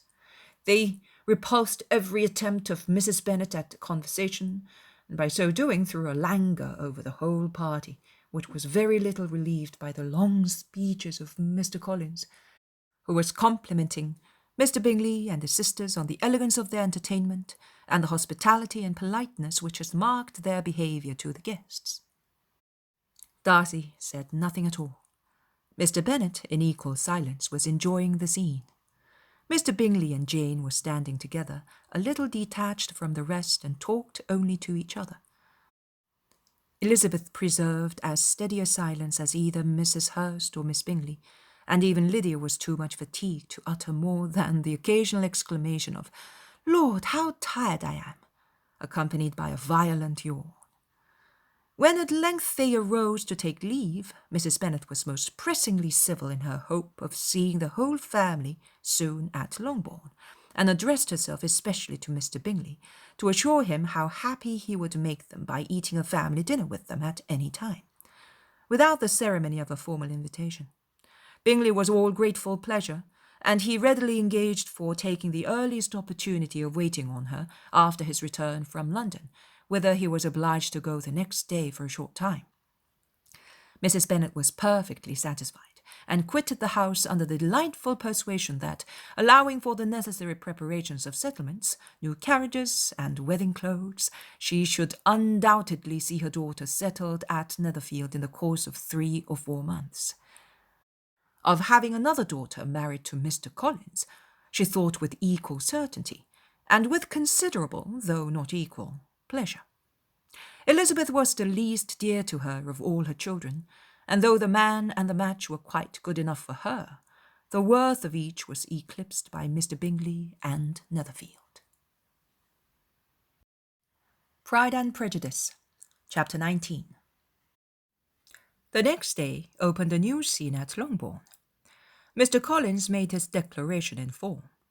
Having resolved to do it without loss of time, as his leave of absence extended only to the following Saturday, and having no feelings of diffidence to make it distressing to himself, even at the moment, he set about it in a very orderly manner, with all the observances which he supposed a regular part of the business.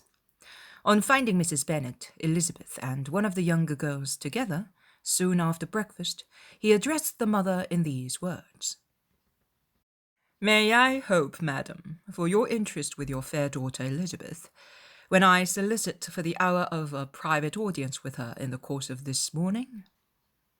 Before Elizabeth had time for anything but a blush of surprise, Mrs. Bennet answered instantly, "Oh dear, yes, certainly. I am sure Lizzie will be very happy. I am sure she can have no objection. Come, Kitty, I want you upstairs."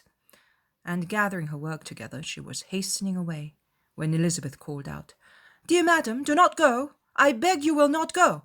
Mr. Collins must excuse me. He can have nothing to say to me that anybody need not hear.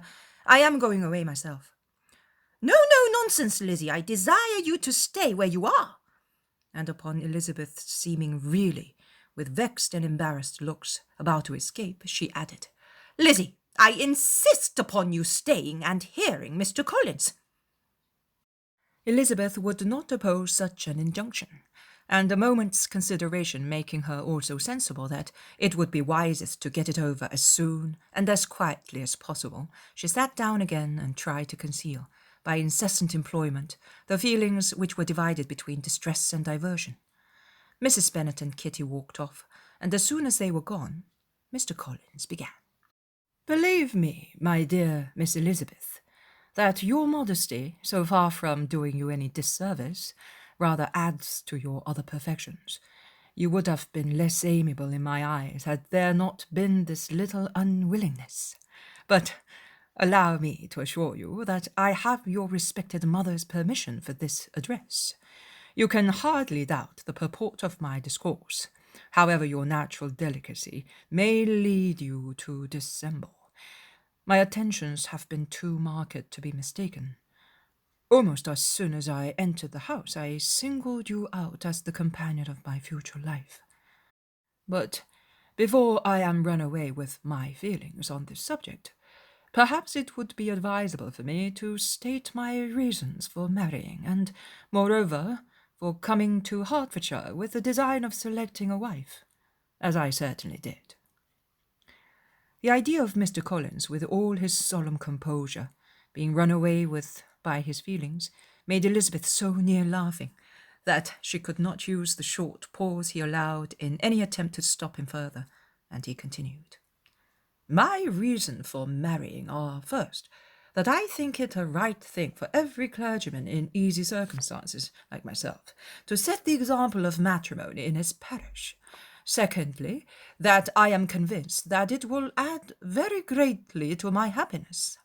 And thirdly, which perhaps I ought to have mentioned earlier, that it is the particular advice and recommendation of the very noble lady whom I have the honour of calling patroness. Twice has she condescended to give me her opinion, unasked too, on this subject, and it was but the very Saturday night before I left Hunsford, between our pools at Quadrille, while Mrs. Jenkinson was arranging Mr. Berg's footstool, that she said, "Mr. Collins, you must marry. A clergyman like you must marry. Choose properly, choose a gentlewoman for my sake, and for your own. Let her be an active, useful sort of person, not brought up high, but able to make a small income go a good way. This is my advice. Find such a woman as soon as you can. Bring her to Hunsford, and I will visit her. Allow me, by the way, to observe, my fair cousin, that I do not reckon the notice and kindness of Lady Catherine de Bourgh as among the least of the advantages in my power to offer. You will find her manners beyond anything I can describe, and your wit and vivacity, I think, must be acceptable to her, especially when tempered with the silence and respect which her rank will inevitably excite. Thus, much for my general intention in favour of matrimony. It remains to be told why my views were directly towards Longbourn instead of my own neighbourhood, where I can assure you there are many amiable young women. But the fact is, that being as I am to inherit this estate after the death of your honoured father, who, however, may live many years longer, I could not satisfy myself without resolving to choose a wife from among his daughters, that the loss to them might be as little as possible when the melancholy event takes place, which, however, as I have already said, may not be for several years. This has been my motive, my fair cousin, and I flatter myself it will not sink me in your esteem. And now nothing remains but for me but to assure you in the most animated language of the violence of my affection. To fortune I am perfectly indifferent, and shall make no demand of that nature on your father, since I am well aware that it could not be complied with, and that £1,000 in the 4%, which will not be yours till after your mother's decease, is all that you may ever be entitled to. On that head, therefore, I shall be uniformly silent, and you may assure yourself that no ungenerous reproach shall ever pass my lips when we are married." It was absolutely necessary to interrupt him now. "You are too hasty, sir," she cried. "You forget that I have made no answer. Let me do it without further loss of time. Accept my thanks for the compliment you are paying me. I am very sensible of the honour of your proposals, but it is impossible for me to do otherwise than to decline them." "I am not now to learn," replied Mr. Collins, with a formal wave of the hand, "that it is usual with young ladies to reject the addresses of the man whom they secretly mean to accept when he first applies for their favour, and that sometimes the refusal is repeated a second or even a third time. I am, therefore, by no means discouraged by what you have just said, and shall hope to lead you to the altar ere long." "Upon my word, sir," cried Elizabeth, "your hope is a rather extraordinary one after my declaration. I do assure you that I am not one of those young ladies, if such young ladies are there, who are so daring as to risk their happiness on the chance of being asked a second time. I am perfectly serious in my refusal. You could not make me happy, and I am convinced that I am the last woman in the world who could make you so.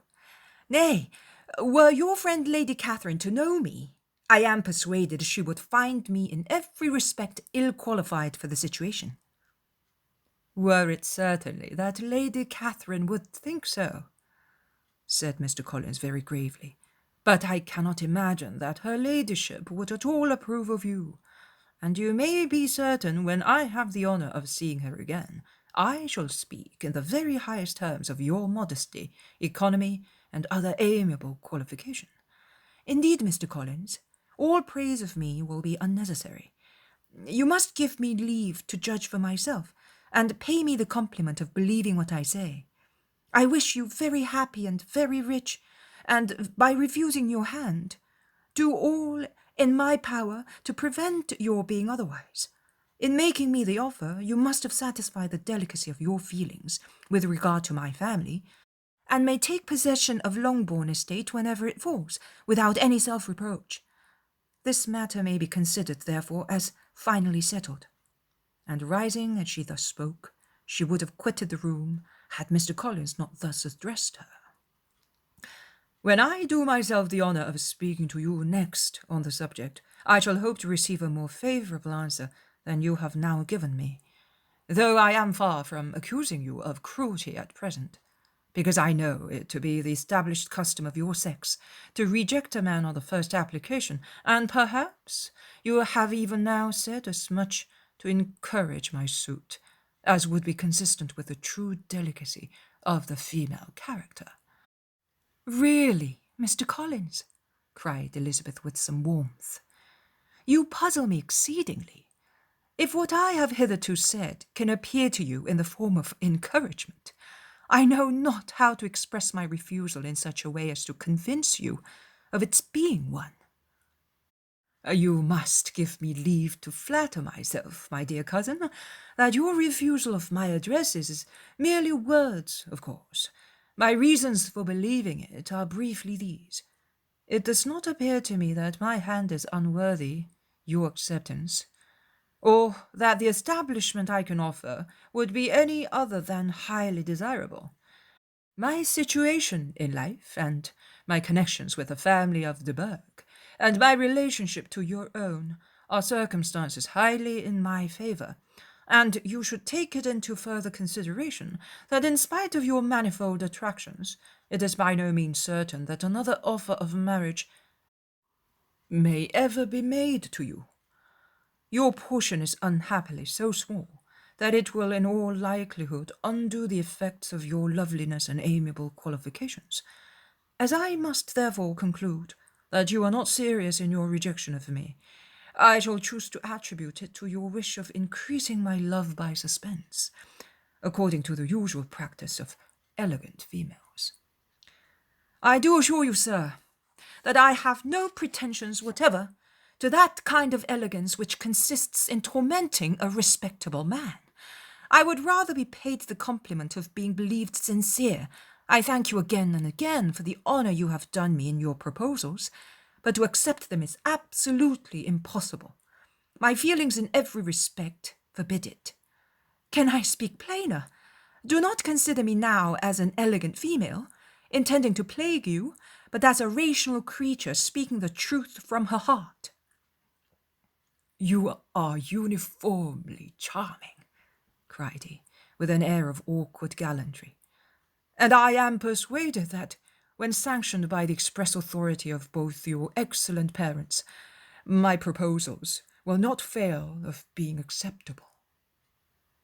To such perseverance in wilful self-deception, Elizabeth would make no reply, and immediately and in silence withdrew, determined, if he persisted in considering her repeated refusals as flattering encouragement, to apply to her father, whose negative might be uttered in such a manner as to be decisive, and whose behaviour at least could not be mistaken for the affection and coquetry of an elegant female.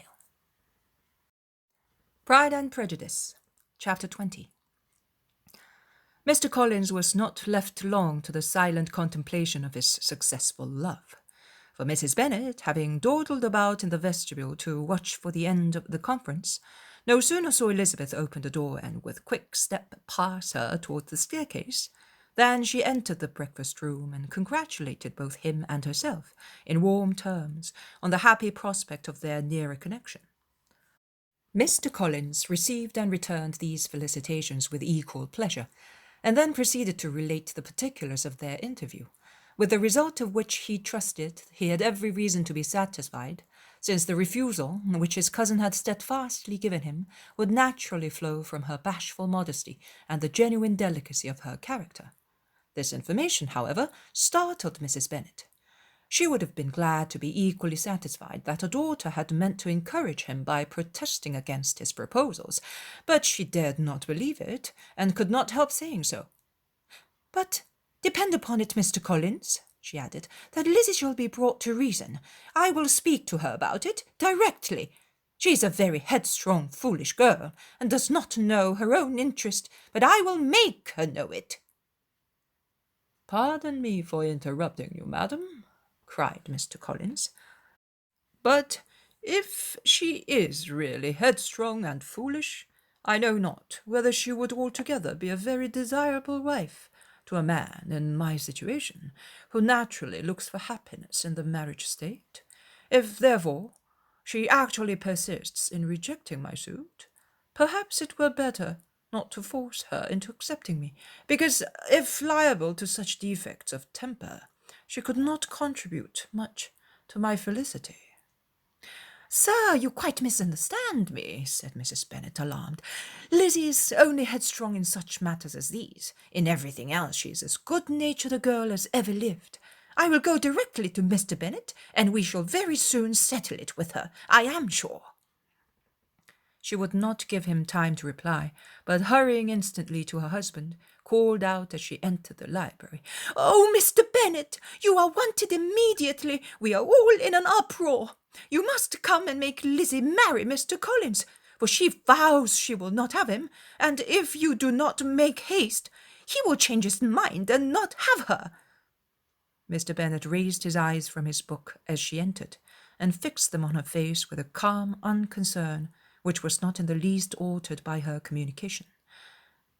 "I have not the pleasure of understanding you," said he, when she had finished the speech. "Of what are you talking?" "Of Mr. Collins and Lizzie. Lizzie declares she will not have Mr. Collins, and Mr. Collins begins to say that he will not have Lizzie." "And what am I to do on the occasion?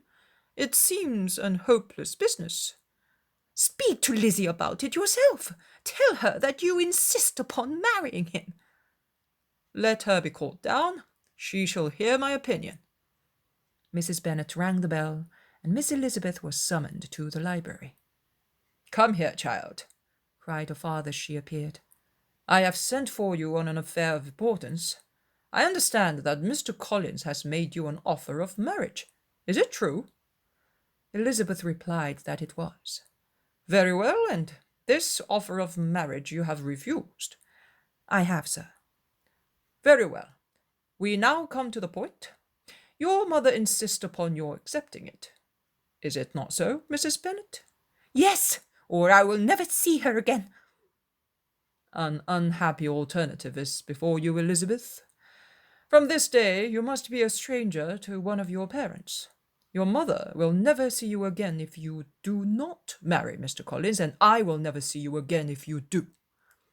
Elizabeth could not but smile at such a conclusion of such a beginning, but Mrs. Bennet, who had persuaded herself that her husband regarded the affair as she wished, was excessively disappointed. "What do you mean, Mr. Bennet, in talking this way? You promised me to insist upon her marrying him." "My dear," replied her husband, "I have two small favours to request. First, that you will allow me the free use of my understanding on the present occasion, and secondly, of my room. I shall be glad to have the library to myself as soon as may be." Not yet, however, in spite of her disappointment in her husband, did Mrs. Bennet give up the point. She talked to Elizabeth again and again, coaxed and threatened her by turns. She endeavoured to secure Jane in her interest, but Jane, with all possible mildness, declined interfering, and Elizabeth, sometimes with real earnestness and sometimes with playful gaiety, replied to her attacks. Though her manner varied, however, her determination never did. Mr. Collins, meanwhile, was meditating in solitude on what had passed. He thought too well of himself to comprehend on what motives his cousin could refuse him, and though his pride was hurt, he suffered in no other way. His regard for her was quite imaginary, and the possibility of her deserving her mother's reproach prevented his feeling any regret. While the family were in this confusion, Charlotte Lucas came to spend the day with them. She was met in the vestibule by Lydia, who, flying to her, cried in a half-whisper, "I am glad you're come, for there is such fun here. What do you think has happened this morning? Mr. Collins has made an offer to Lizzie, and she will not have him." Charlotte hardly had time to answer before they were joined by Kitty, who came to tell the same news. And no sooner had they entered the breakfast room, where Mrs. Bennet was alone, than she likewise began on the subject, calling on Miss Lucas for her compassion, and entreating her to persuade her friend Lizzie to comply with the wishes of all her family. "Pray do, my dear Miss Lucas," she added in a melancholy tone, "for nobody is on my side. Nobody takes part with me. I am cruelly used. Nobody feels for my poor nerves." Charlotte's reply was spared by the entrance of Jane and Elizabeth.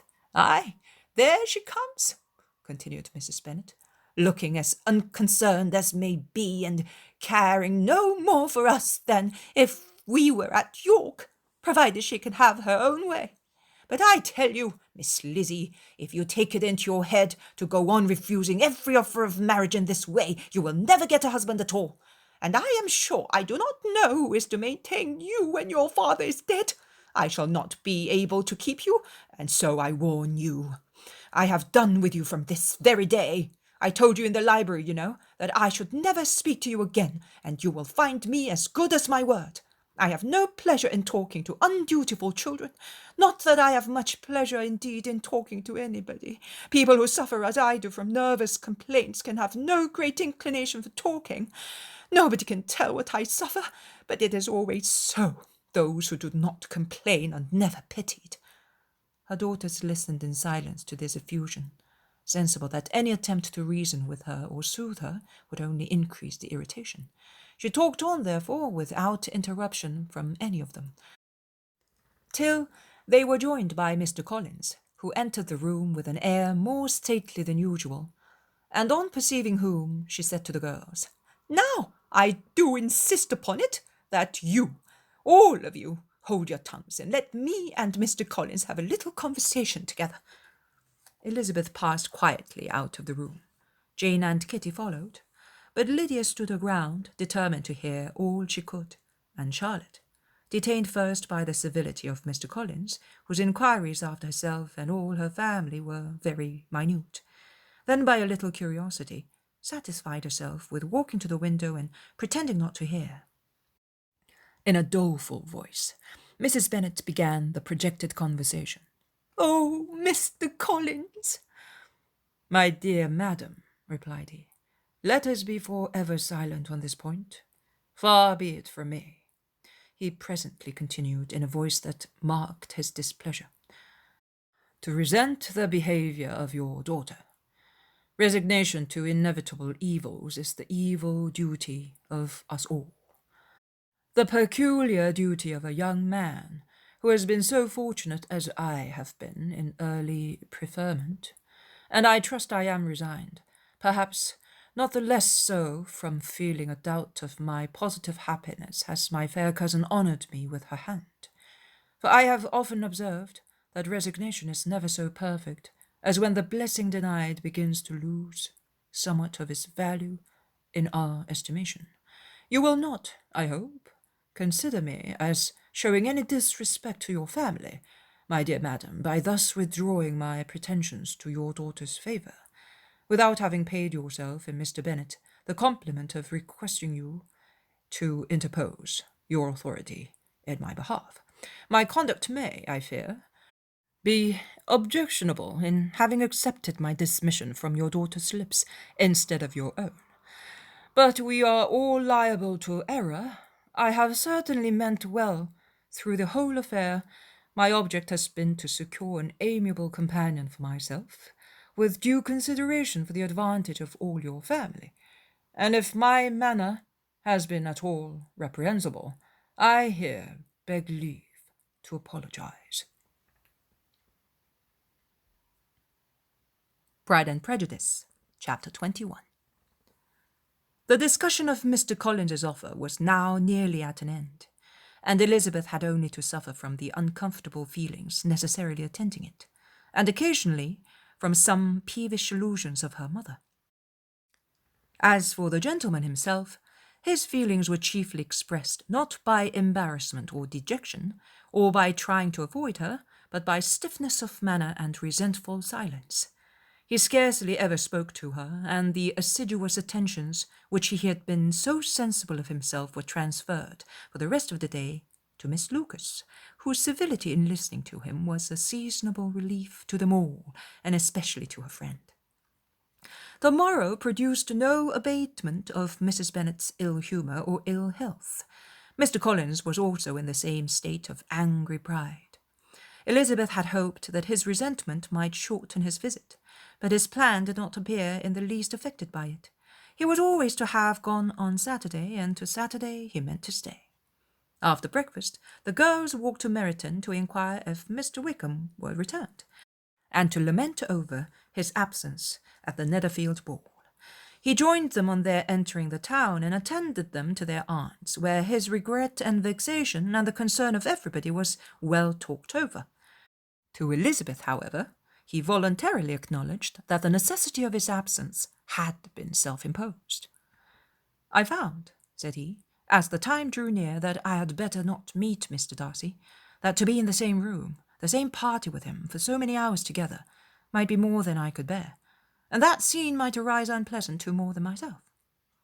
She highly approved his forbearance, and they had leisure for a full discussion of it, and for all the commendation which they civilly bestowed on each other, as Wickham and another officer walked back with them to Longbourn, and during the walk he particularly attended to her. His accompanying them was a double advantage.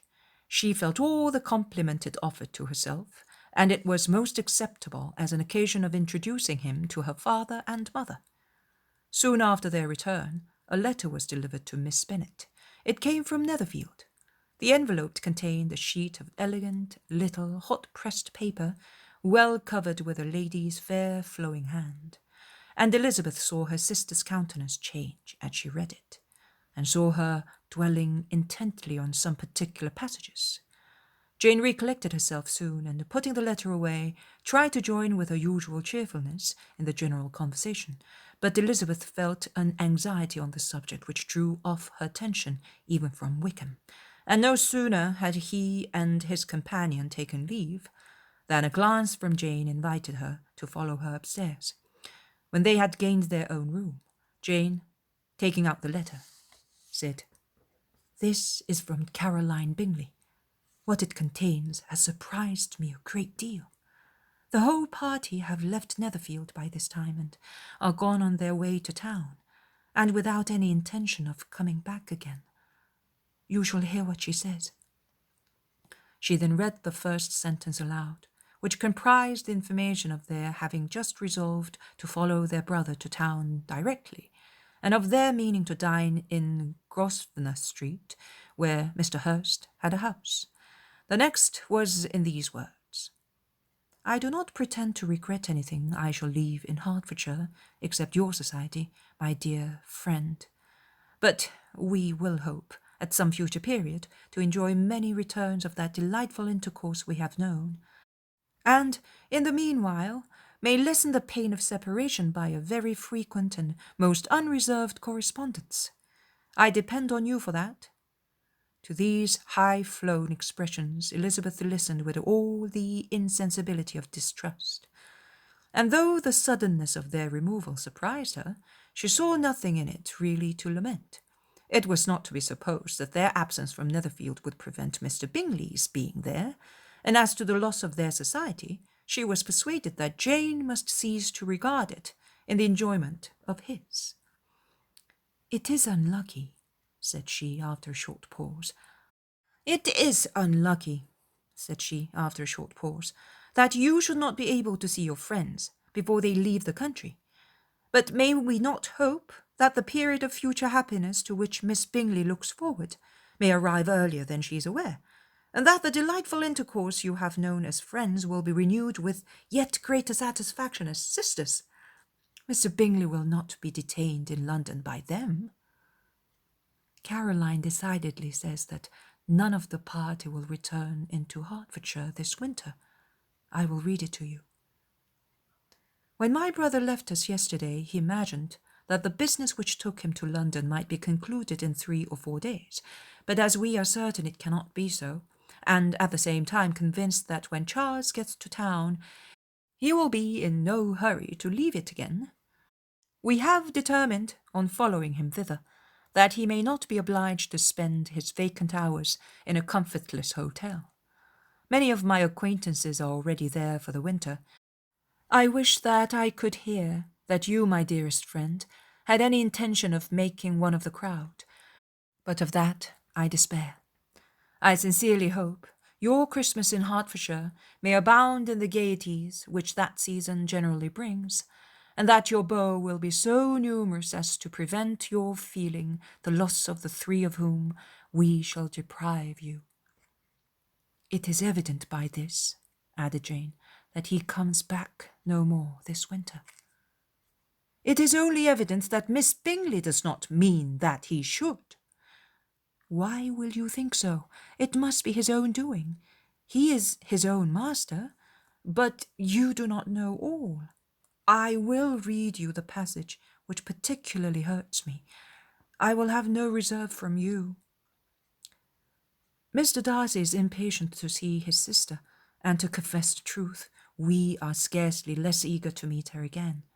I really do not think Georgiana Darcy has her equal for beauty, elegance, and accomplishments, and the affection she inspires in Louisa and myself is heightened into something still more interesting from the hope we dare entertain of her being hereafter our sister. I do not know whether I ever before mentioned to you my feelings on this subject, but I will not leave the country without confiding them, and I trust you will not esteem them unreasonable. My brother admires her greatly already. He will have frequent opportunity now of seeing her on the most intimate footing. Her relations all wish the connection as much as his own, and a sister's partiality is not misleading me, I think, when I call Charles most capable of engaging any woman's heart. With all these circumstances to favour an attachment, and nothing to prevent it, am I wrong, my dearest Jane, in indulging the hope of an event which will secure the happiness of so many? What do you think of this sentence, my dear Lizzie? Said Jane as she finished it. Is it not clear enough? Does it not expressly declare that Caroline neither expects nor wishes me to be her sister, and that she is perfectly convinced of her brother's indifference, and that if she suspects the nature of my feelings for him, she means most kindly to put me on my guard? Can there be any other opinion on the subject? Yes, there can, for mine is totally different. Will you hear it? Most willingly. You shall have it in a few words. Miss Bingley sees that her brother is in love with you, and wants him to marry Miss Darcy. She follows him to town in hope of keeping him there, and tries to persuade you that he does not care about you. Jane shook her head. Indeed, Jane, you ought to believe me. No one who has ever seen you together can doubt his affection. Miss Bingley, I am sure, cannot. She is not such a simpleton. Could she have seen half as much love in Mr. Darcy for herself, she would have ordered her wedding clothes. But the case is this. We are not rich enough or grand enough for them, and she is the more anxious to get Miss Darcy for her brother, from the notion that when there has been one intermarriage, she may have less trouble in achieving a second, in which there is some ingenuity, and I dare say it would succeed, if Mr. Burke were out of the way. But, my dearest Jane, you cannot seriously imagine that because Miss Bingley tells you her brother greatly admires Miss Darcy, he is in the smallest degree less sensible of your merit than when he took leave of you on Tuesday, or that it will be in her power to persuade him that, instead of being in love with you, he is very much in love with her friend. If we thought alike of Miss Bingley, replied Jane, your representation of all this might make me quite easy, but I know the foundation is unjust. Caroline is incapable of wilfully deceiving anyone, and all that I can hope in this case is that she is deceiving herself. That is right. You could not have started a more happy idea, since you will not take comfort in mine. Believe her to be deceived by all means. You have now done your duty by her, and must fret no longer. But, my dearest sister, can I be happy, even supposing the best, in accepting a man whose sisters and friends are all wishing him to marry elsewhere? You must decide for yourself, said Elizabeth, and if, upon mature deliberation, you find that the misery of disobliging his two sisters is more than equivalent to the happiness of being his wife, I advise you by all means to refuse him. How can you talk so? Said Jane, faintly smiling. You must know that, though I should be exceedingly grieved at their disapprobation, I could not hesitate. I did not think you would, and that being the case, I cannot consider your situation with much compassion. But if he returns no more this winter, my choice will never be required. 1,000 things may arise in 6 months. The idea of his returning no more Elizabeth treated with the utmost contempt. It appeared to her merely the suggestion of Caroline's interested wishes, and she could not for a moment suppose that those wishes, however openly or artfully spoken, could influence a young man so totally independent of everyone. She represented to her sister as forcibly as possible what she felt on the subject, and had soon the pleasure of seeing its happy effect. Jane's temper was not desponding, and she was gradually led to hope, though the diffidence of affection sometimes overcame the hope, that Bingley would return to Netherfield and answer every wish of her heart. They agreed that Mrs. Bennet should only hear of the departure of the family without being alarmed on the score of the gentleman's conduct. But even this partial communication gave her a great deal of concern, and she bewailed it as exceedingly unlucky that the ladies should happen to go away just as they were all getting so intimate together. After lamenting it, however, at some length, she had the consolation that Mr. Bingley would be soon down again, and soon dining at Longbourn, and the conclusion of all was the comfortable declaration that though he had been invited only to a family dinner, she would take care to have 2 full courses. Pride and Prejudice, Chapter 22.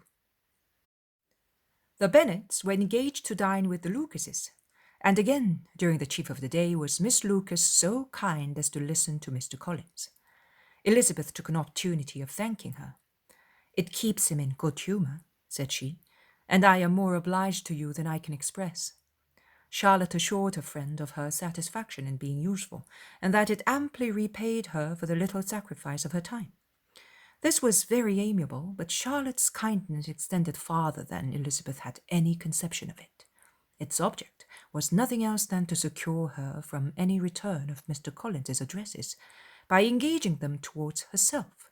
Such was Miss Lucas's scheme, and appearances were so favourable that when they parted at night, she would have felt almost secure of success if he had not been to leave Hertfordshire so very soon. But here she did injustice to the fire and independence of his character, for it led him to escape out of Longbourn House the next morning with admirable slyness, and hasten to Lucas Lodge to throw himself at her feet. He was anxious to avoid the notice of his cousins, from a conviction that if they saw him depart, they could not fail to conjecture his design, and he was not willing to have the attempt known till its success might be known likewise. For though feeling almost secure, and with reason, for Charlotte had been tolerably encouraging, he was comparatively diffident since the adventure of Wednesday. His reception, however, was the most flattering kind. Miss Lucas perceived him from an upper window as he walked towards the house, and instantly set up to meet him accidentally in the lane. But little had she dared to hope that so much love and eloquence awaited her there. In as short a time as Mr. Collins's long speeches would allow, everything was settled between them to the satisfaction of both, and as they entered the house he earnestly entreated her to name the day that was to make him the happiest of men. and though such a solicitation must be waived for the present, the lady felt no inclination to trifle with his happiness. The stupidity with which he had favoured by nature must guard his courtship from any charm that could make a woman wish for its continuance. And Miss Lucas, who accepted him solely from the pure and disinterested desire of establishment, cared not how soon that establishment were gained. Sir William and Lady Lucas was speedily applied to for their consent, and it was bestowed with a most joyful alacrity. Mr. Collins's present circumstances made it a most eligible match for their daughter, to whom they could give little fortune, and his prospects of future wealth were exceedingly fair.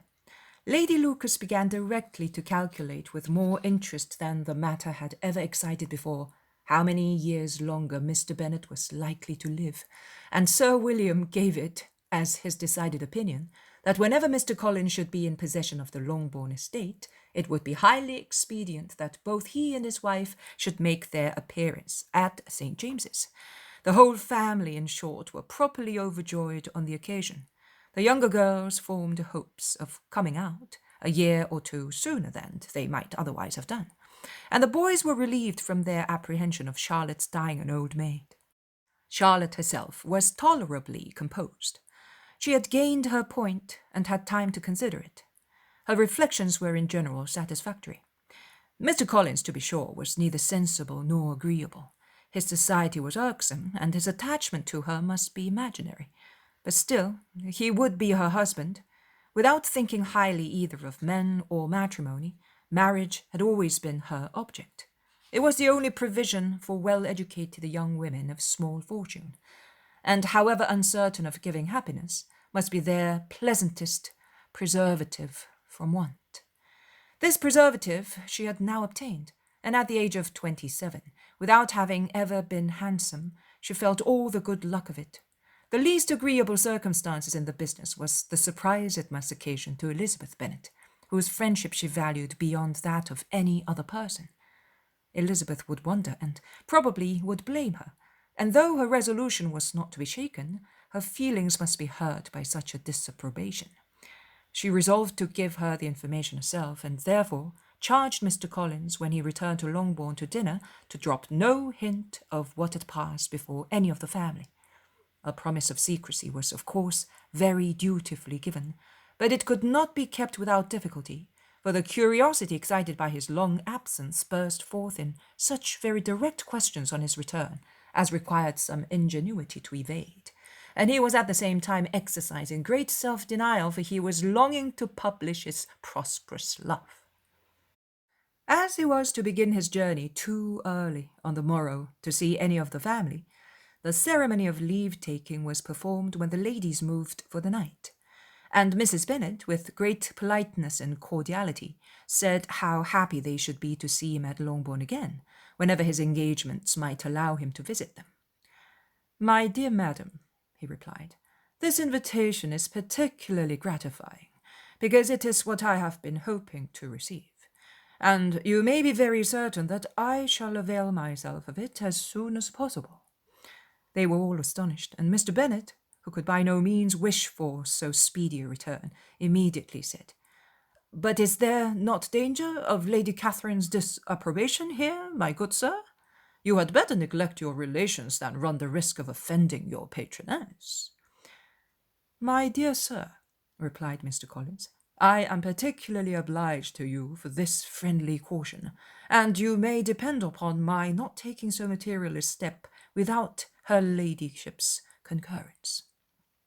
"You cannot be too much upon your guard. Risk anything rather than her displeasure, and if you find it likely to be raised by your coming to us again, which I should think exceedingly probable, stay quietly at home and be satisfied that we shall take no offence."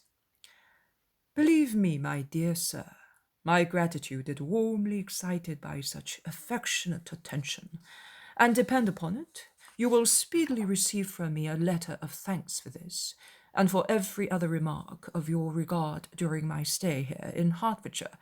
As for my fair cousins, though my absence may not be long enough to render it necessary, I shall now take the liberty of wishing them health and happiness, not excepting my cousin Elizabeth. With proper civilities, the ladies then withdrew, all of them equally surprised that he meditated a quick return.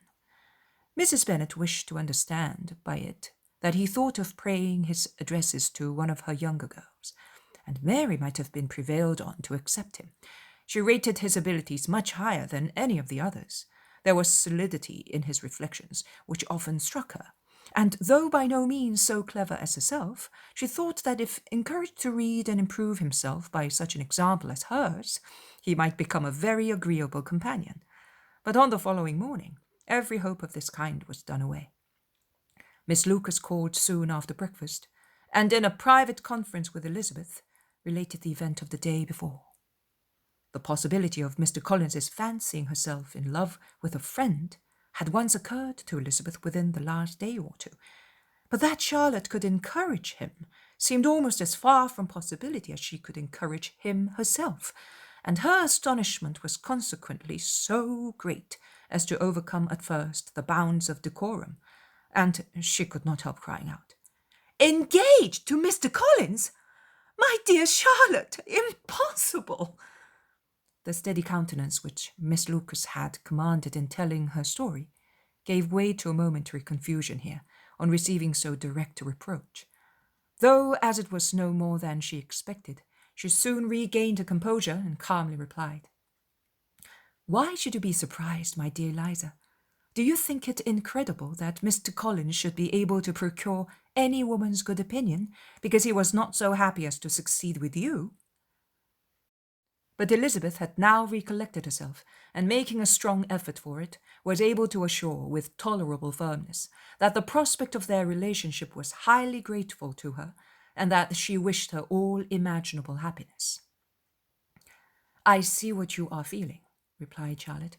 "You must be surprised, very much surprised, so lately as Mr. Collins was wishing to marry you. But when you have had time to think it over, I hope you will be satisfied with what I have done. I am not romantic, you know. I never was. I ask only a comfortable home, and considering Mr. Collins's character, connection, and situation in life, I am convinced that my chance of happiness with him is as fair as most people can boast on entering the marriage state." Elizabeth quietly answered, "Undoubtedly." And after an awkward pause, they returned to the rest of the family. Charlotte did not stay much longer, and Elizabeth was then left to reflect on what she had heard. It was a long time before she became at all reconciled to the idea of so unsuitable a match. The strangeness of Mr. Collins's making 2 offers of marriage within 3 days was nothing in comparison of his being now accepted. She had always felt that Charlotte's opinion of matrimony was not exactly like her own, but she had not supposed it to be possible that, when called into action, she would have sacrificed every better feeling to worldly advantage. Charlotte, the wife of Mr. Collins, was a most humiliating picture, and to the pang of a friend, disgracing herself and sunk in her esteem, was added the distressing conviction that it was impossible for that friend to be tolerably happy in the lot she had chosen. Pride and Prejudice, Chapter 23. Elizabeth was sitting with her mother and sisters, reflecting on what she had heard, and doubting whether she was authorized to mention it, when Sir William Lucas himself appeared, sent by his daughter to announce her engagement to the family. With many compliments to them, and much self-gratulation on the prospect of a connection between the houses, he unfolded the matter, to an audience not merely wondering but incredulous, for Mrs. Bennet, with more perseverance than politeness, protested he must be entirely mistaken, and Lydia, always unguarded and often uncivil, boisterously exclaimed, "Good Lord, Sir William, how can you tell such a story? Do not you know that Mr. Collins wants to marry Lizzie?" Nothing less than the complaisance of a courtier could have borne without anger such treatment, but Sir William's good breeding carried him through it all, and though he begged leave to be positive as to the truth of his information, he listened to all their impertinence with the most forbearing courtesy. Elizabeth, feeling it incumbent on her to relieve him from so unpleasant a situation, now put herself forward to confirm his account by mentioning her prior knowledge of it from Charlotte herself, and endeavoured to put a stop to the exclamations of her mother and sisters by the earnestness of her congratulations to Sir William, in which she was readily joined by Jane, and by making a variety of remarks on the happiness that might be expected from the match, the excellent character of Mr. Collins, and the convenient distance from Hunsford from London. Mrs. Bennet was, in fact, too much overpowered to say a great deal while Sir William remained. But no sooner had he left them than her feelings found a rapid vent. In the first place, she persisted in disbelieving the whole of the matter. Secondly, she was very sure that Mr. Collins had been taken in. Thirdly, she trusted that they would never be happy together. And fourthly, that the match might be broken off. Two inferences, however, were plainly deduced from the whole. One, that Elizabeth was the real cause of the mischief, and the other, that she herself had been barbarously misused by them all. And on these 2 points she principally dwelt during the rest of the day. Nothing could console and nothing could appease her, nor did that day wear out her resentment. A week elapsed before she could see Elizabeth without scolding her. A month passed away before she could speak to Sir William or Lady Lucas without being rude, and many months were gone before she could at all forgive their daughter. Mr. Bennet's emotions were much more tranquil on the occasion, and such as he did experience he pronounced to be of a most agreeable sort. For if it gratified him, he said, to discover that Charlotte Lucas, whom he had been used to think tolerably sensible, was as foolish as his wife, and more foolish than his daughter. Jane confessed herself a little surprised at the match, but she said less of her astonishment than of her earnest desire for their happiness, nor could Elizabeth persuade her to consider it as improbable. Kitty and Lydia were far from envying Miss Lucas, for Mr. Collins was only a clergyman, and it affected them in no other way than as a piece of news and spread at Meryton. Lady Lucas could not be insensible of triumph on being able to retort on Mrs. Bennet the comfort of having a daughter well married, and she called at Longbourn rather oftener than usual to say how happy she was, though Mrs. Bennet's sour looks and ill-natured remarks might have been enough to drive happiness away. Between Elizabeth and Charlotte there was a restraint which kept them mutually silent on the subject, and Elizabeth felt persuaded that no real confidence could ever subsist between them again. Her disappointment in Charlotte made her turn with fonder regard to her sister, of whose rectitude and delicacy she was sure her opinion could never be shaken, and for whose happiness she grew daily more anxious, as Bingley had now been gone a week, and nothing more was heard of his return. Jane had sent Caroline an early answer to her letter, and was counting the days till she might reasonably hope to hear again. The promised letter of thanks from Mr. Collins arrived on Tuesday, addressed to their father and written with all the solemnity of gratitude which a 12-month's abode in the family might have prompted. After discharging his conscience on that head, he proceeded to inform them, with many rapturous expressions of his happiness in having obtained the affection of their amiable neighbour, Miss Lucas, and then explained that it was merely with the view of enjoying her society that he had been so ready to close with their kind wish of seeing him again at Longbourn, whither he hoped to be able to return on Monday fortnight. For Lady Catherine, he added, so heartily approved his marriage that she wished to take place as soon as possible, which he trusted would be an unanswerable argument with his amiable Charlotte, to name an early day for making him the happiest of men. Mr. Collins's return to Hertfordshire was no longer a matter of pleasure to Mrs. Bennet.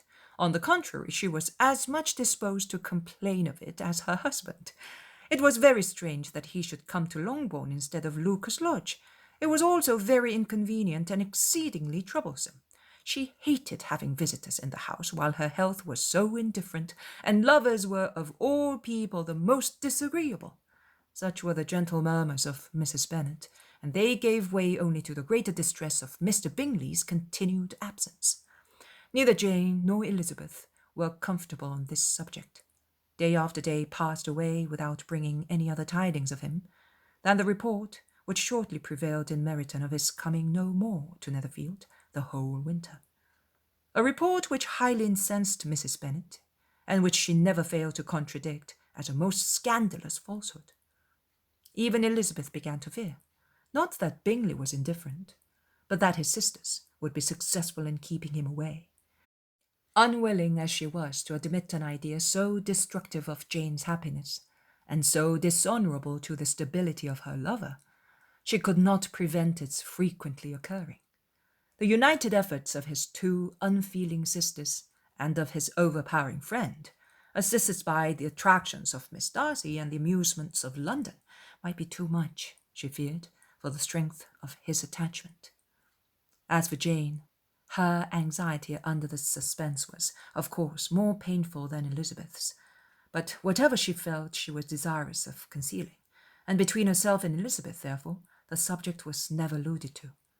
But as no such delicacy restrained her mother, an hour seldom passed in which she did not talk of Bingley, express her impatience for his arrival, or even require Jane to confess that if he did not come back, she would think herself very ill-used. It needed all Jane's steady mildness to bear these attacks with tolerable tranquillity.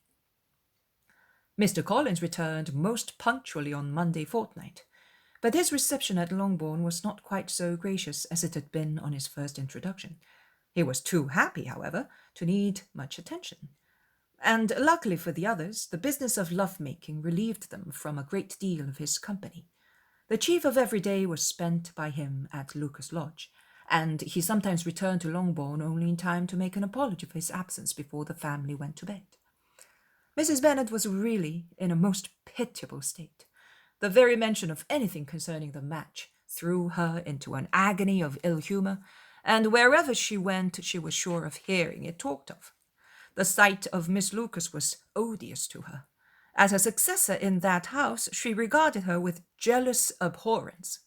Whenever Charlotte came to see them, she concluded her to be anticipating the hour of possession, and whenever she spoke in a low voice to Mr. Collins, was convinced that they were talking of the Longbourn Estate, and resolving to turn herself and her daughters out of the house as soon as Mr. Bennet were dead. She complained bitterly of all this to her husband. "Indeed, Mr. Bennet," said she, "it is very hard to think that Charlotte Lucas should ever be mistress of this house, and I should be forced to make way for her, and live to see her take place in it." "My dear, do not give way to such gloomy thoughts. Let us hope for better things. Let us flatter ourselves that I may be the survivor." This was not very consoling to Mrs. Bennet, and therefore, instead of making any answer, she went on as before. "I cannot bear to think that they should have all this estate. If it was not for the entail, I should not mind it." "What should you mind?" "I should not mind anything at all." "Let us be thankful that you are preserved from a state of such insensibility." "I can never be thankful, Mr. Bennet, for anything about the entail. How anyone could have the conscience to entail away an estate from one's own daughters, I cannot understand, and all for the sake of Mr. Collins, too. Why should he have it more than anybody else?"